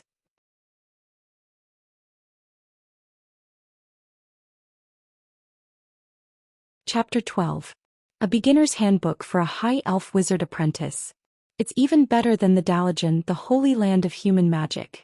The only problem is that it's written in the High Elf language. You'll need to find someone or learn the language yourself to translate it. Even if he said it was a beginner's handbook for apprentices, It wasn't considered a leak. After all, the spells of humans in the world of Azeroth were all taught by the High Elves. However, even if it was like a weed on the side of the road, it was still a treasure in the human kingdom. Looking at the system notification, you've received a beginner's handbook for a High Elf wizard apprentice. It's expected to greatly improve your magic skills. Duque was so happy that he almost cried. Fine, I'm a newbie now. Aurelia, I'll save myself the trouble of being bought over by you. Duque suddenly remembered something. Wait. Haven't you Windwalkers always been rangers for generations? Why do you have this? Aurelia blushed. Damn brat, do I have to say it out loud? Back then, third sister Sasha was bored and wanted to try out magic. The elders of the mainstream magic faction in Kuel Salis were very excited. They thought that the Windrunner family had finally produced a weirdo who was close to the mainstream magic faction. They spent a lot of effort to get this to lure Sasha into the world of magic, but Sasha threw it away after looking at it for 3 minutes. Do you want me to return it when I'm passing by the Dalajan? Aurelia would never say such an embarrassing thing, so she argued, I didn't steal it anyway. If you don't want it, give it back to me. I want it. Of course I want it. Duque didn't let go of the handbook as if he was afraid that Aurelia would snatch it back. Seeing how nervous Duque was about her gift, Aurelia smiled. This is for you. Aurelia handed him a green leaf that contained a strange energy. You know how to blow a leaf, right? Once you blow this, I'll rush over. Remember, it has to be something interesting to summon me. Also, if you don't look for me for too long, I'll come looking for you. Pfft. Duque choked. As it turns out, this guy is relying on me. He really didn't know if this was a blessing or a curse. With that, Aurelia disappeared. He came and went like the wind. Duque didn't even see how she left. In a flash, he disappeared. Duque rubbed his eyebrows. Damn it. It seems like the women of the Windrunner family are quite capricious except when they're on duty. He was obviously talking to himself, but Aurelia suddenly said from the depths of the forest, I heard it. Cough. Duque almost choked on his own saliva. Cough, cough, cough. I can't beat him, I can't chase him away, and I'm even used as a lab rat to observe him. This should be an ill-fated relationship, right? Alright, Aurelia is gone for now. Then things are back on track. Looking at the blackened body of the thief, Duque felt like vomiting. He didn't feel it before, but when everything calmed down, he suddenly felt a nausea that he couldn't suppress. If he wanted to vomit, he vomited.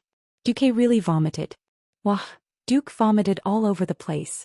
University animals were just animals with a bit of culture. 9 out of 10 university animals had never even slaughtered a chicken before, let alone seen a scene of flesh and blood splattering everywhere. Fortunately, it was night. His vision was blurry and the body was blackened. Otherwise, Duque might have nightmares for a long time in the future. The body had to be dealt with. Otherwise, when the forest rangers, woodsmen, and hunters saw a burnt body, they would easily associate it with Duque. After all, in the human world, Pharaoh was still a rare commodity. At this moment, the murlocs in the distance seemed to have been alerted. Rustling footsteps came from afar. Even though the body might be eaten by the murlocs, Duque didn't dare to take the risk. Before the murlocs arrived, Duque quickly looted the disgusting smell of roasted meat. He found a few dozen silver coins and threw the body into the river. Duque immediately turned around and left. If he didn't make a mistake, the thief's body would flow down the river to the murlocs' territory. Even if it couldn't reach it, the murlocs would smell it in the water and look for it. The murlocs in the world of Azeroth weren't good people. It was a big mistake to think of murlocs as mermaids. Murlocs were monsters with a swollen upper body, a fish-shaped body as big as a water tank, and 4 human-like limbs. These savage creatures with low intelligence were a classic example of how they couldn't be killed no matter how hard they tried.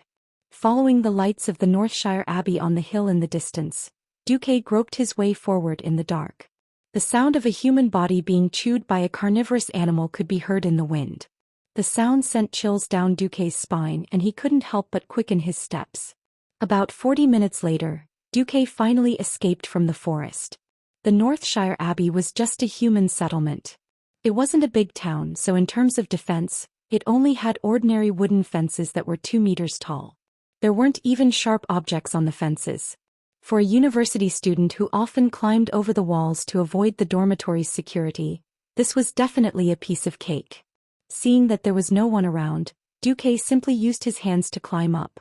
After climbing over the fence, Duque fumbled his way back to the inn he was staying at. What Duque didn't know was that after Duque climbed over the wall, a figure in full armor appeared in a dark corner near the fence. It was Vice Captain Viry. God bless Stormwind. At least Duque wasn't killed. When Duque was taken away by the thief and jumped over the fence, Duque saw it from afar, but he wasn't sure. He couldn't just rely on a figure that flashed by and recklessly mobilized the guards to enter the forest to search for Duque. He also couldn't leave his post and go to the inn to check if Duque was still there. Because he knew that if it was Brando's men who wanted to kill him, it would be too late. Uneasy and unable to forgive himself, Vice Captain Viry spent more than an hour with his conscience blaming him. Now that he saw Duque, who was supposed to be killed, sneakily climb over the fence as if nothing had happened, Viry didn't know why, but he was relieved. After confirming that Duque's figure was far away, Viry walked out quietly and gently wiped away all traces of Duque climbing over the fence, such as footprints. When he returned to the inn and saw that nothing had changed in the room, Duque was too tired. It was a triple tiredness that affected his body, mind, and soul. Duque fell into a deep sleep. The next morning, when he was eating breakfast on the first floor of the inn, Duque saw two young magician apprentices beside the old magician Norton. When the old man saw the energetic Duque, the wrinkles on his wrinkled face smoothed out. He pointed at a burly male apprentice who was at least 1.9 meters tall. His name is Darnielle. He's a qualified apprentice from the East Cove Lumberyard, 3rd grade aptitude. This was a big boy who looked at most 14 or 15 years old, definitely not even 16. His face was clearly immature and simple, and he was wearing a very unsuitable short shirt. Hello, Mr. Marcus. I'm Darnielle, the son of the lumberyard's owner. I'm very happy to be in the same class as you. Duque smiled indifferently and shook hands with him. Hello, Darnielle. Without waiting for old magician Norton's introduction, the other girl had already stood up and shook hands with Duque. I'm Itana, the daughter of the clerk of the Elven Forest's West Spring Stronghold, 4th grade aptitude. Duke Marcus, nice to meet you. Me too, Itana. Just as Duque was about to talk further with the two apprentices, he suddenly heard a scream behind him. It was Sir Brando's scream. How are you still alive?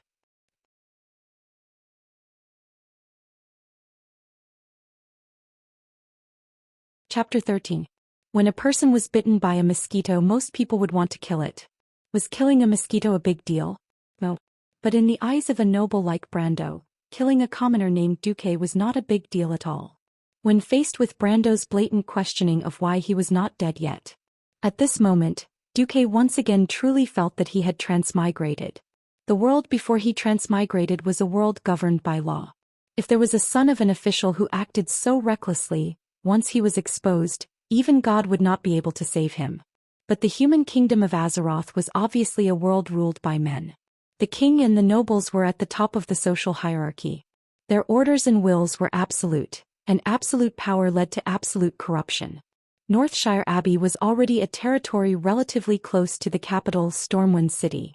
Thinking about how a trash knight at the bottom of the aristocratic hierarchy could do whatever he wanted, Duque began to understand why the humans of Stormwind were defeated by the orcs in the First Orc War, and even the capital was flattened.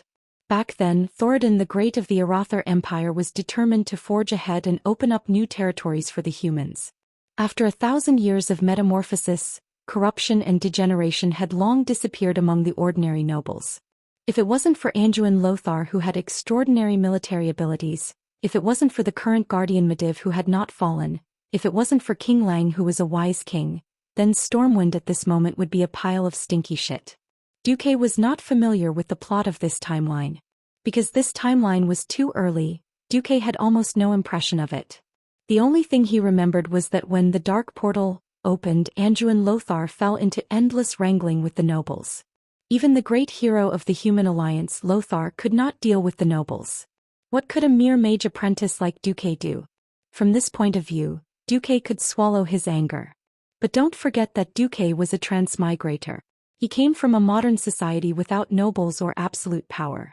Nobles above everything? Bullsh**. Duque wouldn't fall for it. Just like how the commoners here would tremble at the sight of nobles, it was impossible for this to happen to Duque. Duque suddenly sneered. Huh? Looks like Sir Brando really wants me dead. He actually asked me, why am I still alive, so early in the morning? Where's Gasco? What did you do to Gasco? It was only then that Brando realized why his confidant didn't report to him after he woke up. Gasco would never dare to disturb his sleep, but after he washed up he would probably roll over to report. Duque shrugged. Sorry, I don't know who this Gasco is. Brando was infuriated. He waved his fists as he approached Duque. Impossible, he should have. Damn it. You must have killed him. How dare you kill him? Don't you know he's my servant? Killing him is a provocation to the Brando family and the whole of Stormwind. Slap. A slap landed on the left side of Brando's face. When the slap landed on the face that was covered in white powder, the bystanders could clearly see that the slap had stirred up a huge cloud of dust. The huge impact caused Brando's entire face to contort. For a moment, Brando thought his left eye had been smashed. The world spun around him and Brando was slapped to the wooden floor. When he finally came back to his senses, the burning pain on his face and the humiliation that kept surging up from his chest told him that he had been hit by Duque. Moreover, he was beaten up in front of more than 10 people. Duque didn't even lift his eyelids as he casually pointed at a dead fly on the table next to him and said, "By the way, are you a scumbag? When I was swatting a fly, why did you have to stick your face in my palm?" If it was the Duque from yesterday, he would never have done it. As a modern man, obeying the law was something that was engraved in his bones. But now that he had met his enemy, Duque's moral integrity, oh no, his humanity had automatically dropped by 30 points. Well, there was basically nothing that Duque couldn't do. Alright, it was Duque who had slapped someone, but he turned black into white. He insisted that slapping someone's face was like slapping a fly. He was a weirdo. Protect the young master. At this moment, Brando's servants rushed forward, ready to deal with Duque at all costs. Calm and composed, activated. Just as Duque was about to give them a flame blast, to teach them a lesson. He was shocked to find that Darnielle and Itana, who he had just met, stood in front of him, one on the left and one on the right. What are you doing? How dare you attack an apprentice from the Stormwind Arcane Academy in front of Sir Norton? The servants were stunned. They all froze as if they had been hit by petrify. If it was an ordinary kid, it was a slap. But Pharaoh of the Stormwind Arcane Academy was not to be trifled with. After all, Pharaoh's status in Stormwind and even in the entire human world was transcendent. Not to mention there was also a high-ranking court mage here. Did they have a death wish? But what surprised Duque the most was that Darnielle and Itana, who he had just met, were actually on his side. What he didn't know was that his slap had changed his stance. Before he came, there were countless commoners who had been bullied by nobles like Brando. Be it men or women, young or old, commoners, guards, or even knights, they had long disliked the actions of these lower nobles. But they didn't have the guts to resist, and they and the families behind them couldn't bear the consequences of the nobles' retaliation. Now that the rising star of Stormwind City Royal Magic Academy had publicly stood out as commoners, they subconsciously chose to stand on Duque's side. The 3 apprentices who might have a high status in the future stood together against Brando, and the atmosphere immediately became subtle. At this time Brando's voice sounded, "Kill him. Kill Duke Marcus. He insulted the Brando family. He insulted Stormwind. He insulted Thoradin the Great's bloodline. He should go to hell and be burned for 10,000 years. Kill him, and the Brando family will bear the consequences." Brando's embarrassment turned into anger, and he didn't even want to hide his shame. "Kill me? Then I'll kill you first." Duque made his move. He made his move without any hesitation. He directly used a flame burst without any hesitation. Even Darnielle and Itana, who were in front, were almost affected, and they almost subconsciously dodged. Seeing the huge fireball the size of a water tank, Brando was so scared that he peed his pants, and the stinky liquid quickly dyed his white pants dark. No.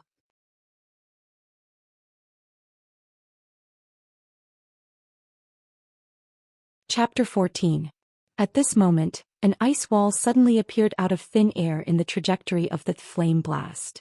The gigantic fireball blasted onto the ice wall that was chilling to the bone. Sparks flew in all directions, and the sparks that flew out burned Brando's servants, causing them to wail like ghosts and howl like wolves as they burned from the heat. For a moment the entire lobby of the inn was in chaos. Actually, when both sides started arguing, some of the cowardly fellows had already left, but there were still many who wanted to see Brando suffer. In the end they were almost caught in the crossfire. Some crashed into the door and some jumped through the window. After a few seconds, other than the bitter innkeeper and the person in question, everyone left in a hubbub. Old Man Norton had his reasons for taking action at this time.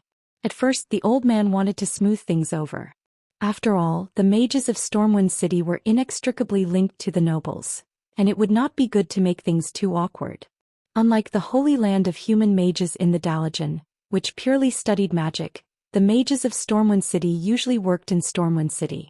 Old Man Norton was a member of the royal family's mage team, but seeing that Brando had already surpassed Zosazo to the point of threatening death, Old Man Norton had already made up his mind. Even if Duque did not take action, he would take care of Fame Brando. He didn't expect Brando to say that he wanted to kill his apprentice right in front of him. This was like a slap to his face. He was going to make a move, but he didn't expect Duke, this so-called apprentice, to know a godly skill like calm and composed, that could be called a bug. While he was stunned, he almost got into trouble. If he, Norton, and Duque really killed Brando, it would be a huge incident that would shock the entire kingdom. He had no choice but to help Brando block the fireball. Seeing Duque suddenly turn his head and shoot a murderous glare at him, Old Man Norton could not help but smile bitterly. This kid actually hates me. Just as Norton was about to say something, the guards of the Northshire Abbey arrived. The one leading them was Vice Captain Viry. What was surprising was that there were 4 guards behind him carrying a simple stretcher. Without a word, Viry lifted the cloth covering the stretcher. Brando, the useless noble, had never seen such a bloody and horrifying corpse before. Looking at the blood-red leg bones that had been gnawed to the bone, Brando vomited on the spot. Viry said, "I recognize this pair of expensive boots. He should be Sir Brando's man, right?" Faced with Viry's interrogation, Brando finally finished vomiting and nodded. Yes. He was Gasco. My servant, a thief. Brando pointed at Duque. He killed my servant. Duque sneered. Just as he was about to say something, he was interrupted by Viry. That's impossible. Last night when he left the Northshire Abbey I met him. I advised him not to enter the Elven Forest at night, but he refused to listen. In the end, he was unlucky and was attacked by the Murlocs. Viry's vivid explanation surprised Duque. At this time he saw Viry turn his head and wink at him. Duque was instantly amused. He immediately replied, "Yes. This Mr. Gasco should have just arrived at the Northshire Abbey. Alone, unfamiliar with the world, so excited that he couldn't sleep at night. Then he accidentally wandered into the Elven Forest and met the Murlocs. In the end he was eaten by them." When Fame Brando heard this, his lungs almost exploded in anger. Wasn't this the script he made up for Gasco to execute? Just like how no one could produce evidence to prove that he did it with the patrol leader as a witness, he also could not prove that Duque did it. Covering his face with one hand, Brando pointed at Duque with a trembling finger. You. He said the word "you" 3 times in a row but could not continue. A thought flashed through his mind and he immediately said, "Then what about the matter of him beating me up? The grave sin of insulting Saladin's bloodline." Enough. Old Man Norton, who looked the most mature, suddenly let out an angry roar. The roar was filled with magic and it almost shattered all the glass in the hotel lobby. He picked up the dagger that was placed beside the corpse, his wrinkled hands trembling. As an experienced old mage, how could he not recognize the cerebral paralysis poison on it? This thing was specially used by thieves to attack mages. Mages who were stabbed by this thing would have a high chance of increasing the casting time required for a short period of time. This thing was not easy to get. Not only was it expensive, it was also extremely rare. Other than those very rich nobles who were very afraid of mages, normal thieves would not be able to get their hands on this thing. Even if Norton was an idiot, he knew how vicious and sinister Brando was this time. He was too careless, thinking that Brando would not dare to make a move on Duque because he was an apprentice of the Royal Magic Academy. Now it seemed that he had underestimated Brando's insanity.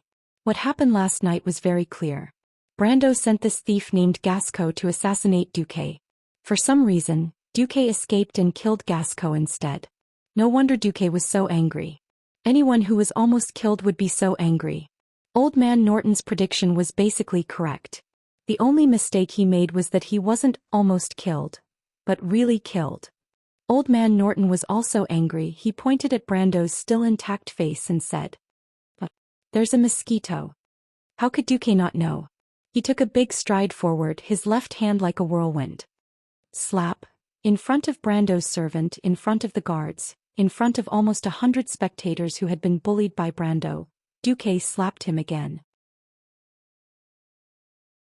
It could be clearly seen that a tooth near the right side of Brando's face had been slapped away. The bloodied tooth spun in the air for many, many times before it landed on the table with a clatter. After it landed on the table, it continued to spin around. Looking at Norton, who was standing before him with a head full of white hair and beard that puffed up along with the strong waves of transcendence energy, Brando was completely dumbfounded. His once arrogant eyes were now filled with confusion and fear. "Tell your elders, if I find out that you dare to make a move on Duque again, then wait for your castle to be burned down by me." After saying that, Norton left without looking back. When he left, he even put his hand on Duque's shoulder and dragged Duque away. Almost as soon as he was out of the door, he said from afar, "By the way, your qualification as a mage apprentice this year has been cancelled. I am the chief examiner, I have the final say. Even if the Mediv came, he would not be able to change my mind."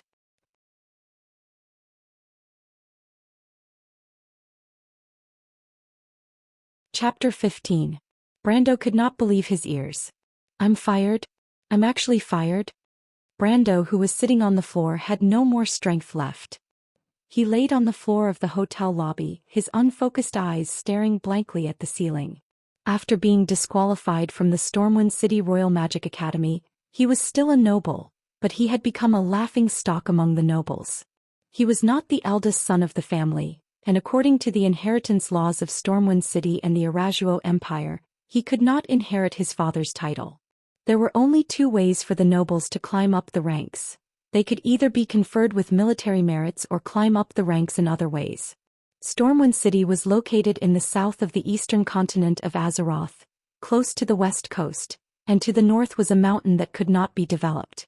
Only the Elven Forest, which surrounded Stormwind City in a half-moon shape in the south and east, was the most ideal fiefdom. Unfortunately, after thousands of years, the Elven Forest, which was the heart of Stormwind City, no longer had any spare land to accommodate more nobles. To the southwest of Stormwind City was the barren western wilderness. Further south was the dark and gloomy Twilight Forest, and further east was the barren Reedridge Mountains. For the nobles who were greedy for pleasure, no matter which direction they went, it was a godforsaken place. Once they obtained military merits, if they wanted to become a real noble with a fiefdom, then they would have to go in these three directions and suffer in those bitter cold places. So conferring a noble title was not a good idea. It was not easy to climb up the ranks either. The military was firmly controlled by Anduin Lothar.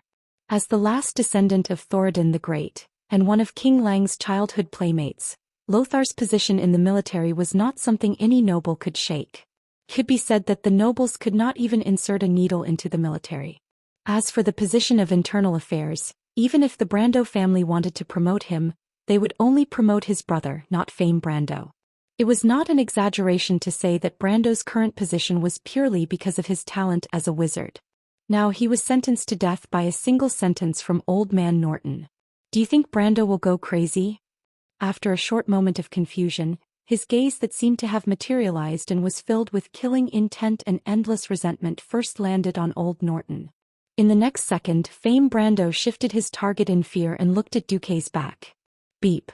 You've sensed the hostility of your nemesis, Fame Brando.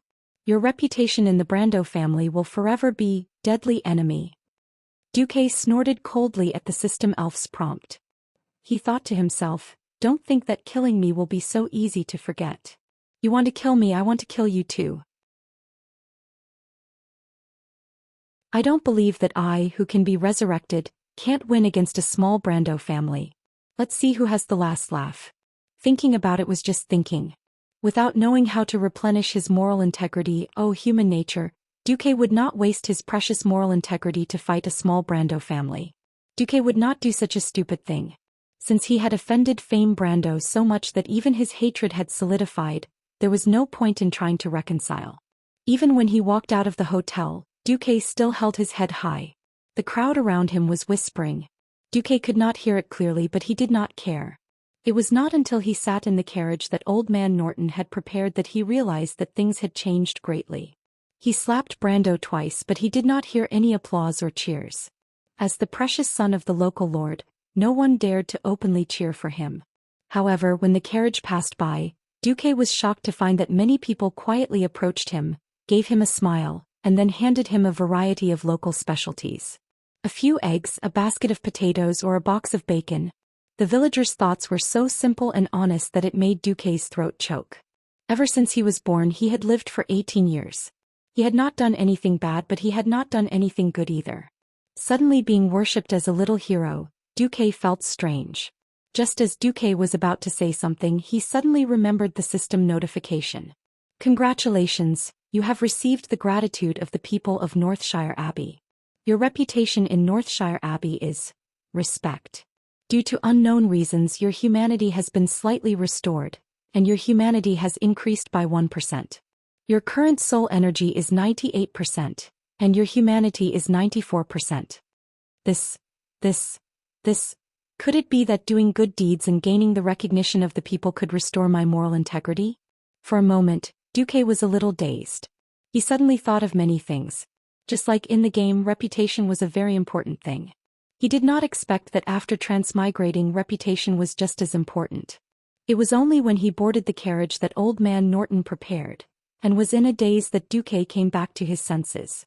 Hell, the carriage in this era was definitely a luxury for ordinary people, but for a transmigrator like Duque, who was used to smooth asphalt roads and comfortable cars with springs, it was a torture. After boarding the carriage, the atmosphere changed again. The three apprentices obediently sat in a row opposite Old Man Norton. The damned old man took out a pipe from nowhere, and blew smoke rings out of the window in front of the three little ones.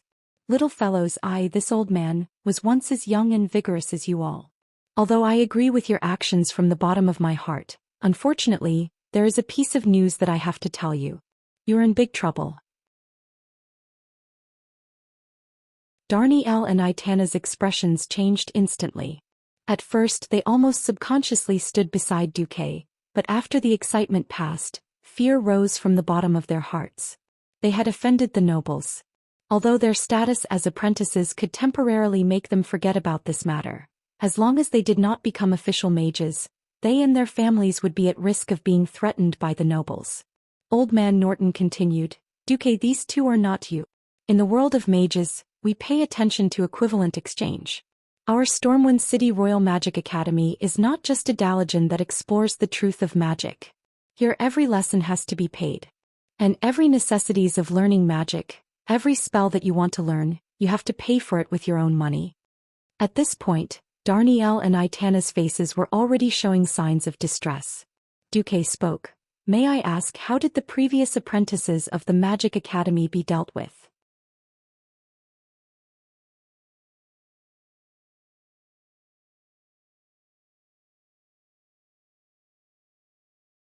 Duque's face was also filled with confusion. How so? The old man flipped over the cover of the letter and pointed at a signature that looked like a scribble to Duque and the other two. Do you know what's written here? The three little ones shook their heads in unison.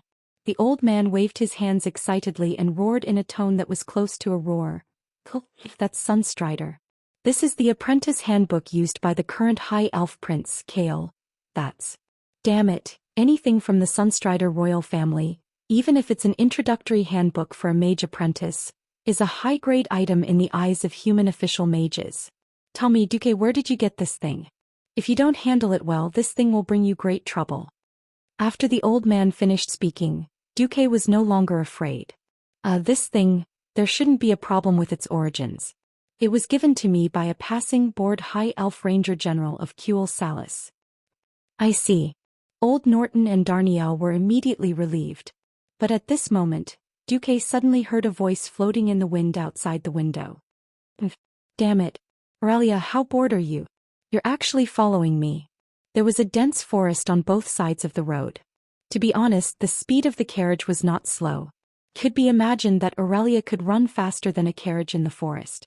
However, Aurelia did not express any obvious objection, which gave Duque a new idea. Respected Mage Norton, may I ask if I give you a copy of this introductory handbook for a high elf mage apprentice? How many things can I exchange for, including 2 sets of Stormwind City Magic Academy Apprentice Handbook? Well, about a month. After a month, I also hope to get a translation of the common language. Old Norton was stunned. From the 2 innocent and ecstatic faces beside him, the old man knew that Duque had succeeded. Damn it, it was not a transfer but just lending it to him once and he wanted to receive benefits. Not only that, he even caught him to be a translator. This kid is very shrewd. Alright, whether it was official or private, he could not cheat Duque. You win, kid. Old Norton shrugged helplessly. You will get what you want. Since you are pleasing to the eye, I will give you 20% more than the market price. As for the specifics, I will slowly calculate it for you when we get there. The old man's promise made Duque see a golden thigh that was slowly rising to the top. It took 3 days to get from Northshire Abbey to Stormwind City. This was something that Duque only found out after he set off. Even though the geography of this world was basically the same as the world in the game, the geographical area was definitely magnified by who knew how many times. That night, Duque was attacked. He woke up to a pain in his ear, and when he opened his eyes he was almost scared to death. Because what he saw was not the top of the tent, but the inexplicable bright starry sky. The next moment he saw the familiar green inner armor of Mount Hyjal and he was relieved. The High Elves were a very sensitive race. How can you recognize people based on their breasts? Aurelia cursed in a low voice. I'm only this tall. Right. Duque found out bitterly that although he had transmigrated, his body was still his. But perhaps because he was only 13 years old after transmigrating, his body had shrunk. As he had not yet started puberty, he looked over at Aurelia and the position of her breasts was just right. Aurelia gritted her teeth in anger, but she could not discuss such a useless topic with a child. Let me ask you, why did you lend the High Elves Apprentice Handbook that I gave you to that old man? So it was because of this. Duque had thought that Aurelia had come to question him for something so important. Shrugging, Duque looked helpless. Can't help it. Aurelia thought about it and it seemed to be the case. She put her hands on her hips and stared at Duque for a long time before her attitude finally softened. All right, you pass. Then, you dragged me out in the middle of the night for this? I came to say goodbye.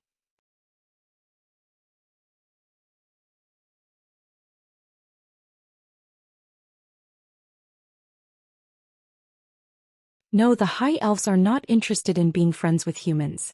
It should be said that we all avoid being friends with humans. Because compared to the infinite life of the High Elves, the lifespan of humans is too short. A human's lifespan of a few decades is like a nap for us. We would not be able to bear the sudden separation of life and death so soon after we have invested our feelings. Duque sighed in his heart.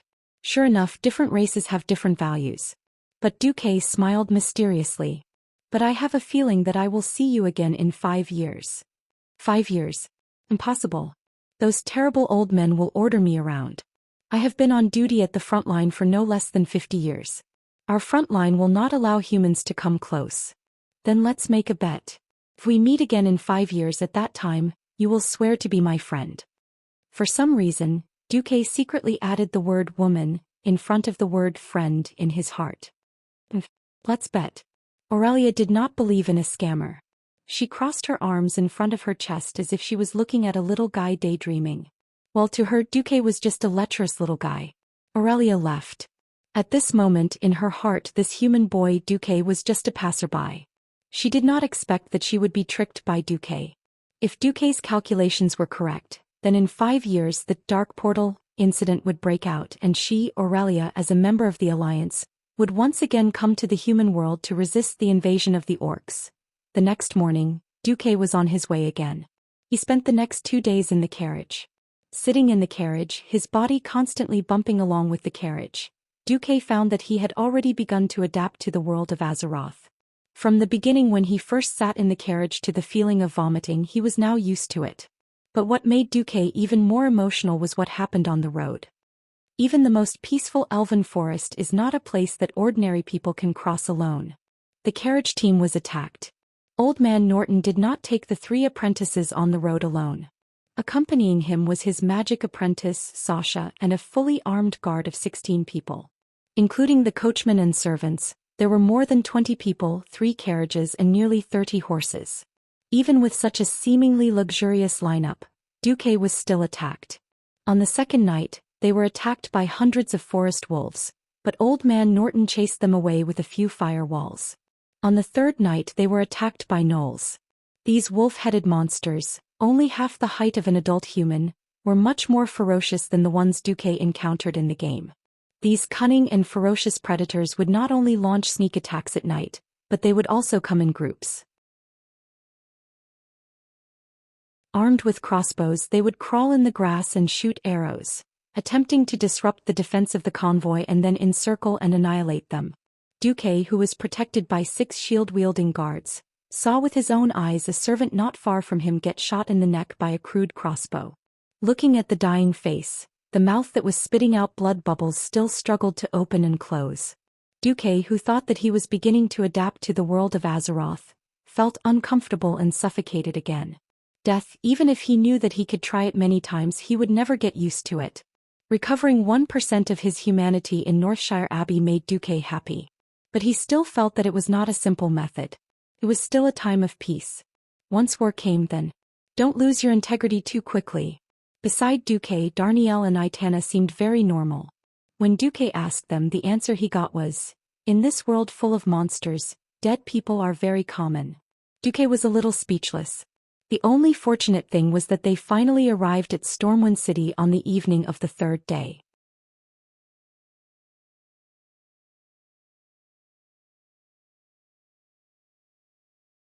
Chapter 18. Stormwind City was a little different from what Duque had imagined. In the game, Stormwind City had huge white walls, majestic and grand music as soon as one entered the city gates, and complemented by the statues of the 5 heroes that were full of explosive power on both sides of the road. The first impression it gave people was explosive. However, the current Stormwind City gave Duque the feeling that it was ordinary. The 24-foot city wall obviously lacked repair, and Duque could see some cracks on the wall. The tall watchtowers had large pieces of the outer wall peeling off, and it was doubtful how long these watchtowers could withstand the attack of the catapults. As a mage, he naturally had special privileges. There was no need to follow the long queue of people to enter the city, and the convoy directly entered from the other side of the gate. After entering from the huge city gate, Duque did not find the huge lake that acted as a moat behind the city wall, nor did he find the inner city wall. Seeing this, Duque could not help but laugh. For the current Stormwind City, it had been almost 1,000 years since they had encountered an external enemy. Scattered monsters could not threaten the heart of this human kingdom at all. Fortunately, the warriors of Stormwind City still had strong combat power under the training of Anduin Lothar, or else Stormwind would just be a huge flashy shell. Even so, Stormwind could only be considered a giant in deep sleep, completely unaware that its hands and feet had been rotted by something called nobility. Only under the trial of blood and fire did Stormwind, which was almost completely destroyed, welcome a new life after the First Orc War. Thinking that such a huge human city was about to be destroyed in the flames of war, the feeling of being the only sober person in a drunken stupor did not feel good. On the side, the 2 guys who had not seen the world, Darnielle and Itana, had their mouths wide open, so wide that an egg could be put in their mouths. The 3 of them had such different reactions which made Old Man Norton feel very funny. He asked Duque, "What's wrong? Did Stormwind City disappoint you?" Yes. My impression of Stormwind City is that it has a 50-foot tall white outer wall with a golden-edged blue background insignia of the Alliance hanging all over it. Inside the outer wall, there is a 100-foot wide inner lake that acts as a moat. Duque used the standard length units of this world to describe the Stormwind City in the game. However, he did not know that at this moment, an important figure patrolling the city wall had unconsciously heard all of this. When this great figure turned his head and scanned the terrain within the city wall, he revealed a thoughtful expression. The carriage drove through the bustling streets, and after getting rid of the hustle and bustle of the trade district, The convoy quickly crossed a small river and entered the Mage District where the Royal Magic Academy was located. As soon as he crossed the bridge, Duque heard an explosion. Another explosion? This time it's Wizard Baral's laboratory. Damn it! We should build a tall wall. The citizens of the Trade District are scared out of their wits. Through the window of the carriage, Duque saw the guards of Stormwind City allocating people out of habit. Some maintained order, some went to extinguish the fire, and a few ran to the church square to call for priests who knew healing spells to save the situation. You'll get used to it. Old Man Norton was also embarrassed. Duque suddenly felt that mages were a group of weirdos who were walking further and further down the road of death. Alright, thinking that he would soon be one of these weirdos, Duque suddenly did not feel good. Luckily, this world still has the great goblin engineering to block the bullets. Duque muttered to himself. Yes, the mechanical products that often caused explosions were those little green-skinned people that were only as tall as a human's thigh. It was very different from the game. In this timeline there was a huge magic academy in Stormwind City. It was 10 meters tall, inlaid with fine gold patterns made of iron. It was even more awesome than the doors of many universities in Duque's previous world. On the square made of pure white marble tiles, Old Man Norton was the first to get off the carriage. Alright, young lads and ladies, we're here. The old man pointed to a building that looked like a library at the side of the square. Go in and report. Your information has been sent ahead of time. There will be a troublesome dormitory manager who will play a little game with you. If you win, you'll receive additional rewards. That's all I can say. Good luck. The old man rolled his eyes. As for you, Duque, after arranging the dormitory, come to my laboratory. It's about the things you exchanged with me. Alright, Sir Wizard Norton. When there were outsiders, Duque had to be polite to the old man. After all, the old man's qualifications and identity were there. Stepping onto the 9 steps, Duque and the other 2 entered the library. They didn't see anyone. Instead, there was no one in the huge and empty hall. The huge glass ball hanging from the ceiling emitted a soft light that was brighter than candlelight. This made Duque think of energy-saving lamps or something. Here. Duque and the other 2 were startled, especially the timid Aitana, who let out a scream. Because the oil paintings on the walls of the hall moved. The people in the paintings were waving at Duque and the others. It was obvious that all the paintings were of the same guy with a brown hood whose face could not be seen. Hello, I'm the dormitory manager of the Royal Magic Academy, Raven. I'm a harmless ghost. I think the mage who brought you here should have told you about me. Duque and the other 2 shook their heads like a rattle drum. Didn't he? Oh my god. Who's leading the team? What kind of guy is this? He actually made me almost scare my cute juniors. It wasn't almost, it was already frightening. Duque clearly felt that Aitana's 10 little fingers had already grabbed his left arm like iron hooks. It made his left arm hurt. Alright, if you're scared then so be it. Anyway, this is the Royal Magic Academy, not the library. Such a cowardly guy is only fit to be a librarian. Having said that, he waved his hand and the 3 young people were involuntarily sucked into 3 different oil paintings. Feeling dazed, just like when he crossed over, the jolting feeling of crossing through space made Duque extremely uncomfortable. When he came back to his senses, Duque found himself in a void. Around him were twinkling stars, and in front of him was a huge chessboard big enough for Duque to do 18 forward somersaults, and then 36 side somersaults without falling. The black and white squares indicated that this was a standard chessboard.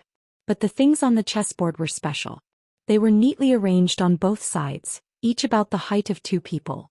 On the left was the human-looking alliance and on the right was the horde of orcs. Duque suddenly remembered a checkpoint in the game, the Guardian Mediva's old nest, Karazhan, the chess checkpoint.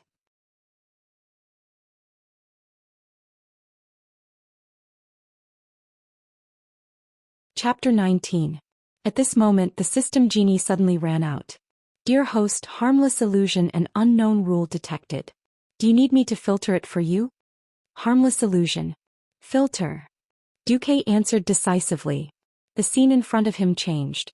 What appeared in front of Duque was still a chessboard and a large pile of chess pieces. But the shape of each chess piece had completely changed, turning into a lifelike matchstick human-like body frame. What if I don't filter it? The scene in front of him changed again. turning into the Karazhan chess that Duque was most familiar with. On Duque's side, in front of him was a row of Stormwind City guards, fully armed and brightly armored. The blue tassel and the blue shield with a golden lion head pattern gave Duque an inexplicable sense of heroism. Wow, it can change according to my imagination. This kind of extremely fantastical illusion was not something that the immature 3D game technology from before he transmigrated could compare to. After seeing through it, Duque was not as shocked as he had been at the beginning. Instead, he became a little more excited. There were a total of 6 types of chess pieces, although they were still divided into Alliance and Horde according to Duque's imagination. For some reason, the setting was different from the Karazhan chess stage in the game. The first type was soldiers, which filled the entire front row. On the Alliance's side were Stormwind City soldiers, while their counterpart was the armored Horde infantry. The second type was horses, 2 on each side. The Alliances were heavily armored knights riding fully armored war horses, while the Hordes were wolf knights wielding huge spiked maces. The third type was phase, 2 on each side.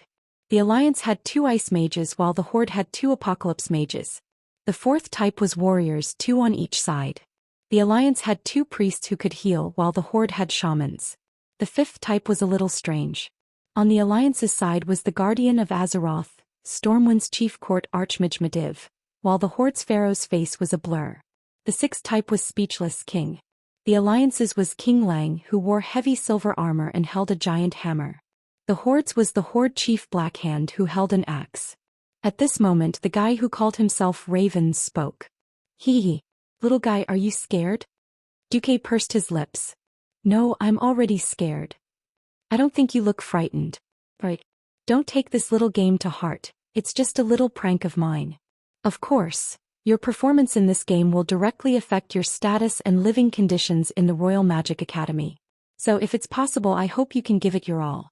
From the sound of it, Raven was saying that he would use his position as the dormitory's administrator to give Duque some benefits. But there were too many traps hidden here. Duque didn't expose him. A mysterious smile appeared at the corner of his mouth. That's good. I don't think you want me to play a normal game of chess with you, right? Do you have any special playstyles unique to mages? Show us. Raven's face was almost entirely covered by the shadow of his hood. Only his chin could be seen and there was a knowing smile on his face. This is a magic school.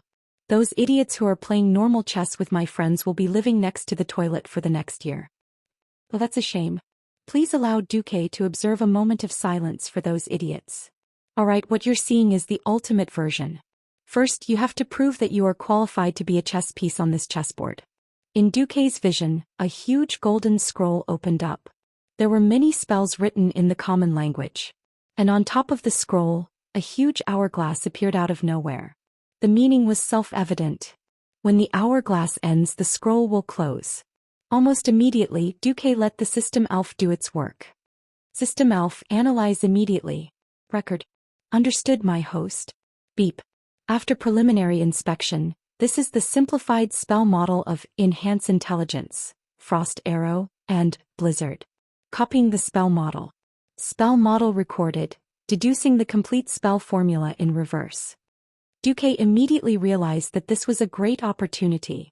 From the looks of it, this seemed like a game, but it was actually an entrance test. The test did not focus on how strong the apprentice was or how many spells they could master. In fact, they wanted to see how strong the apprentice's adaptability was. Although this method of using spells was like handing a gun to the apprentice, and the apprentice only had to pull the trigger, being able to pull the trigger did not mean being able to hit the target, and being able to hit the target did not mean being able to hit the effective spot. Even if the target was hit, it still depended on the timing, the method, and the effect. How to use it, all tested the apprentice's adaptability to the elements, imagination, and understanding of magic. It was not an exaggeration to say that this was a comprehensive test of magic. To most of the apprentices, the sand in the hourglass was billions of times more precious than gold. Many of them also realized that this was a great opportunity to obtain spells for free. Even if it was a simplified version, it would make their future path of magic much smoother. Every student stared at the scroll greedily. Only Duque was the most special one. He only glanced at the entire scroll that was half the height of a person, then lowered his head and fell into deep thought. Only he knew that he was not deep in thought at all, but was suffering the bombardment of information from the system elf. Discovered spell model, intelligence increase. It can temporarily top up your IQ that is in arrears, allowing your poor brain to temporarily load more spell models. Rejoice. 2 points of intelligence from level 1, increase intelligence, can temporarily increase your mana by 20 points, temporarily reaching the minimum intelligence requirement to master Blizzard. Frost Arrow. Young man, do you want your opponent to eat popsicles made from your foot washing water? Level 1 Frost Arrow. Can completely satisfy your needs. Blizzard. Do you want your opponent to be confused in the cold wind? Do you want your opponent to be frozen into a snowflake in the hot summer? Level 1 Blizzard. You deserve it. Looking at the first few sentences that were like advertising slogans for a moment, Duque had the urge to let the system elf broadcast him eating *T. What the hell is this? Come on. Don't use this kind of tone to explain spells to me, okay? Oh, that's too bad. I extracted this way of describing it from the information in your brain. This way of speaking obviously accounts for 70% of your daily conversations. I think you will like it. Why are you complaining about me? The system elf used the most serious tone to refute Duque. Alright. Duque was defeated.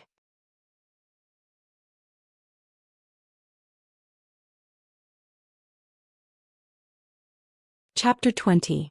But what was even more unbearable was yet to come. It wasn't words but a pure system prompt. Detected, fluid mechanics, and introduction to HVAC. Reading thermodynamic knowledge. The so-called air conditioning is the process of moving heat from one space to another. Optimizing spell model. Optimization complete. When you fire Frost Arrow, you can extract the heat between you and the target in advance by extracting the fire element, creating an ice channel suitable for the passage of freezing energy. You have acquired the super magic ability, Track of Ice, of the elemental spell category. The power of your shooting ice spell is increased by 33%, and the flying speed of your Frost Arrow is increased by 45%. If you want to acquire more abilities, please provide the system with more reference data. According to the detected knowledge, you have changed the scattering mode of Blizzard. Your Blizzard spell has acquired a special mode. The attack radius is increased by 40%, and the power is reduced by 20%. Like an old-fashioned phone that received 1,000 text messages in one go, the neon green text that popped up on his retina almost drove Duque crazy. A lot of knowledge was forcibly instilled into his brain, whether it was the knowledge of spells after his transmigration, or the knowledge he had learned in college before his transmigration, but had been forgotten. The so-called college for a college animal like Duque was just a place to play games. Exams and whatnot were just things to retake the course for 3 days before the exam, and then forget all about it after the exam. He never thought that the knowledge that should have been forgotten by him would be perfectly invoked by the system elf at this moment. It turned out that these things that seemed to have been forgotten were actually still stored in his brain. Just as Duque was meditating, the sand in the hourglass had unknowingly leaked out. The scene in front of him changed. Duque suddenly found that he was on a chessboard, but the chessboard had been magnified several times, and he was only standing on the edge of a white square. And at the other end of the square 3 meters away stood a young mage apprentice with a common face. Seeing the appearance of the other party, Duque immediately realized that this guy was his opponent. As if taking care of the novice Duque, the other party began to hold back his Frost Arrow. Please forgive Duque for using the word hold to describe his opponent. That guy really looked like he was constipated and couldn't hold it in no matter what. Successfully releasing a spell wasn't a simple matter. In addition to the corresponding incantation, a standard casting process also required the transfer of mana within one's body to communicate with the corresponding elemental world and attract the corresponding amount of energy. Then he molded this energy into a suitable form and released it. Even though this process had been specially simplified, as long as one's spiritual energy was enough to communicate with the element's realm and attract enough element energy, it would automatically stop absorbing and shape the energy. However, it was still very difficult for an apprentice who knew nothing about magic to complete this task. Therefore, it was understandable that the other party purposely gave Duque time. Duque didn't appreciate it. With the help of the system elf, Duque already knew that if the opponent was a real mage apprentice, then this fellow had already failed to cast a spell for the third time in 2 short seconds. He failed to communicate with the element's realm for the first 2 times and absorbed too little element energy for the third time. That bit of ice energy wasn't even enough to make a popsicle. Duque sent him on his way. He stepped forward, left uppercut, right uppercut, and finished. In the Magic Academy, a dozen powerful mages who were watching the battle in front of a huge oil painting showing Duque's battle were dumbfounded. Looking at Duque, who had beaten his opponent into a pig's head with his fists, the entire place was deathly silent. After a while someone spoke. This is a blasphemy to the Magic Academy. An old mage waved his fists angrily. Norton, this is the student you picked and claimed to be the most talented among this batch of mage apprentices? Old man Norton was just about to say something when suddenly, a voice was heard. No. Duke Marcus made the right choice. You've been protected by close combat followers for a long time. Perhaps this made you forget one thing. When a mage doesn't pull away, using a spell that takes too long to cast against an enemy is an extremely dangerous action. The old mage was silent. In the second round, Duque's opponent was obviously more than 1 level higher. Under Raven's control, the opponent could already fully release a Frost Arrow spell, and the distance between the two had increased from 3 meters to 10 meters. However, this was still not difficult for Duque, because the opponent's casting time was as long as 8 seconds. It was enough for Duque to tease him as he jogged in front of his opponent, easily dodging his opponent's attack. It couldn't be helped. Looking at the obviously obvious throwing posture, Duque dodged it with a sidestep. Then Duque used his fists to teach the guy a lesson. In front of the oil painting, the old mage looked at the mage who had spoken up for Duque. How are you going to explain this time? The opponent was not angry. No matter how strong a spell is, it's useless if it can't hit the enemy. The opponent's words made sense. The old mage was actually speechless. However, even though the opponent's casting speed was increasing in the 3rd, 4th, and 5th round, when Duque used the same method to deal with them, not only the old mage but a few other mages expressed their dissatisfaction. Hey! We're recruiting mage apprentices now. This is not a mock battle between a mage and a thief. When the mage was almost unable to defend Duque, Duque made his move in the 6th round. Level 1. Frost Arrow. Extremely effective. Amateurs enjoyed the show while experts appreciated the artistry. It was clearly an ordinary Frost Arrow spell model, so why was the Frost Arrow Frost Arrow so terrifying? In the eyes of most official mages, it was already amazing that Duque was able to cast a flying block of ice. At the very least, this was enough to be called excellent. The difficulty of understanding and using a simplified spell model in such a short time was only known to the mages who had tried it before.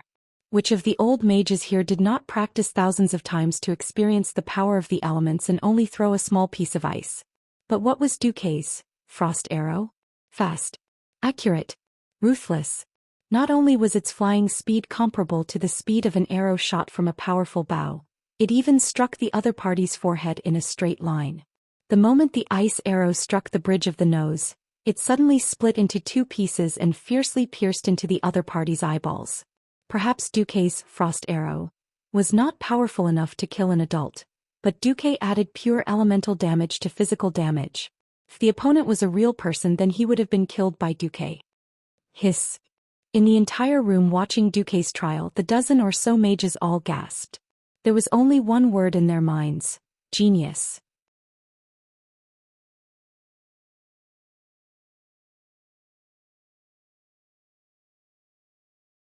Chapter 21. Genius. An absolute genius. Without a doubt, he was a once-in-a-thousand-years genius. Even Mediva's disciple Khadgar did not show such shocking talent at the tender age of 13 or 14. The only one who could match Duque's talent was probably the current world guardian, Mediv. But who was Mediv?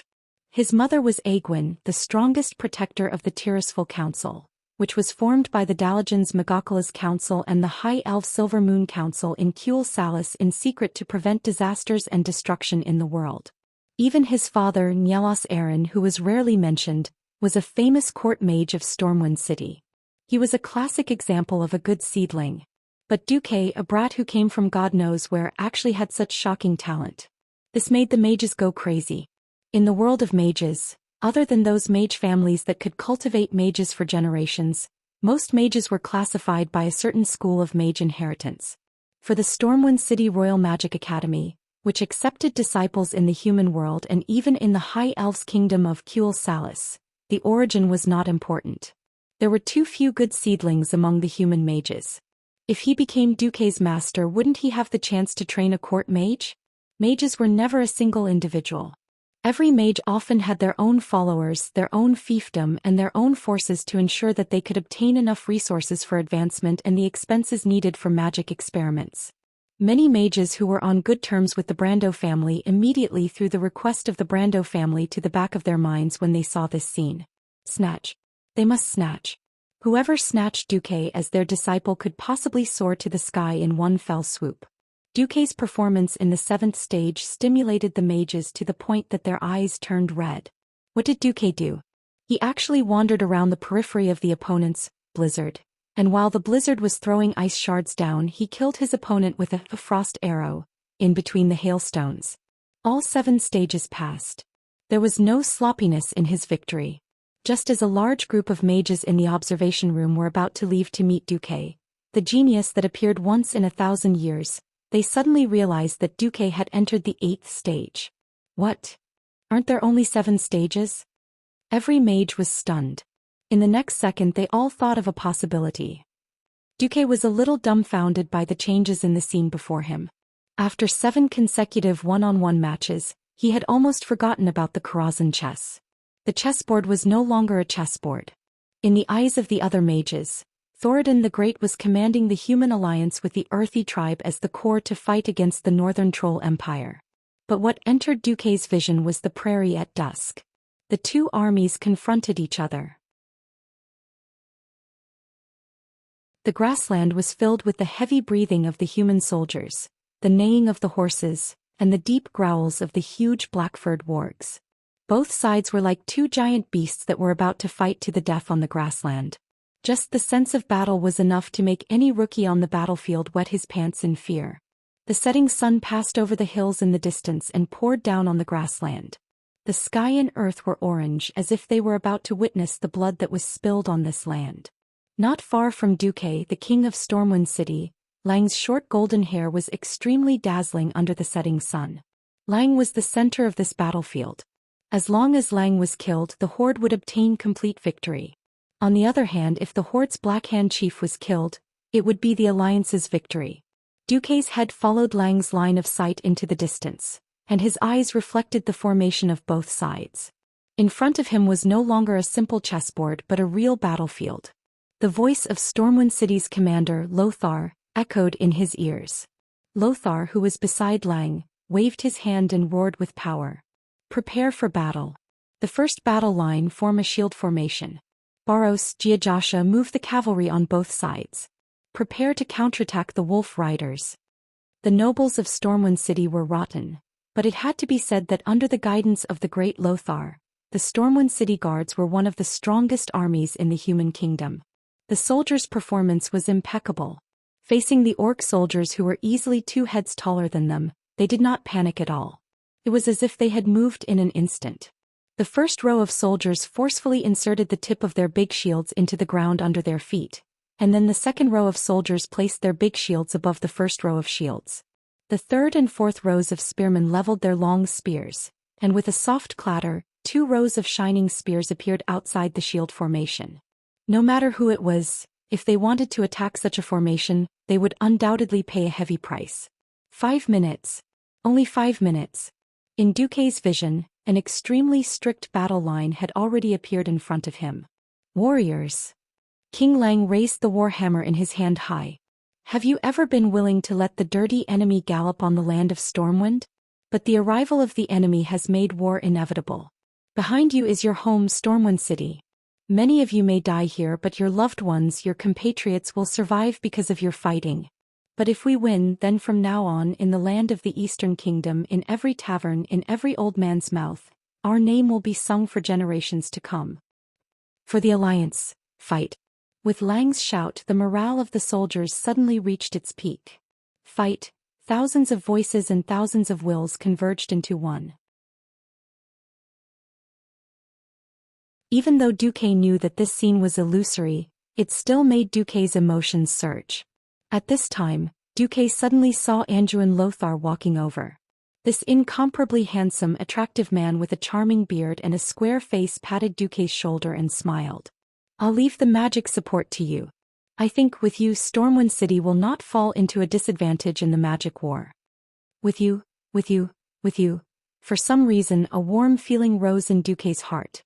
Even though he knew that this was an illusion, even though he knew that this Lothar was fake, Duque still felt a sense of need and recognition. "All right. Leave it to me." Behind Duque, a young mage who looked like a high-level mage walked forward and said to Duque, "Dear Great Mage, the Stormwind City Mage Squad will act according to your instructions. Wherever your magic goes, the Mage Squad's attack will follow." "This is similar to the Archer Squads leading the shot?" Duque smiled. Then the Stormwind City army could not smile. Because they were at an absolute disadvantage in the battle of magic. The Horde warlocks on the opposite side constantly used Meteor Fire Shower to teach the Stormwind City soldiers how to behave. And Duque's mage squad was like drunkards fighting randomly. No one knew what they were doing.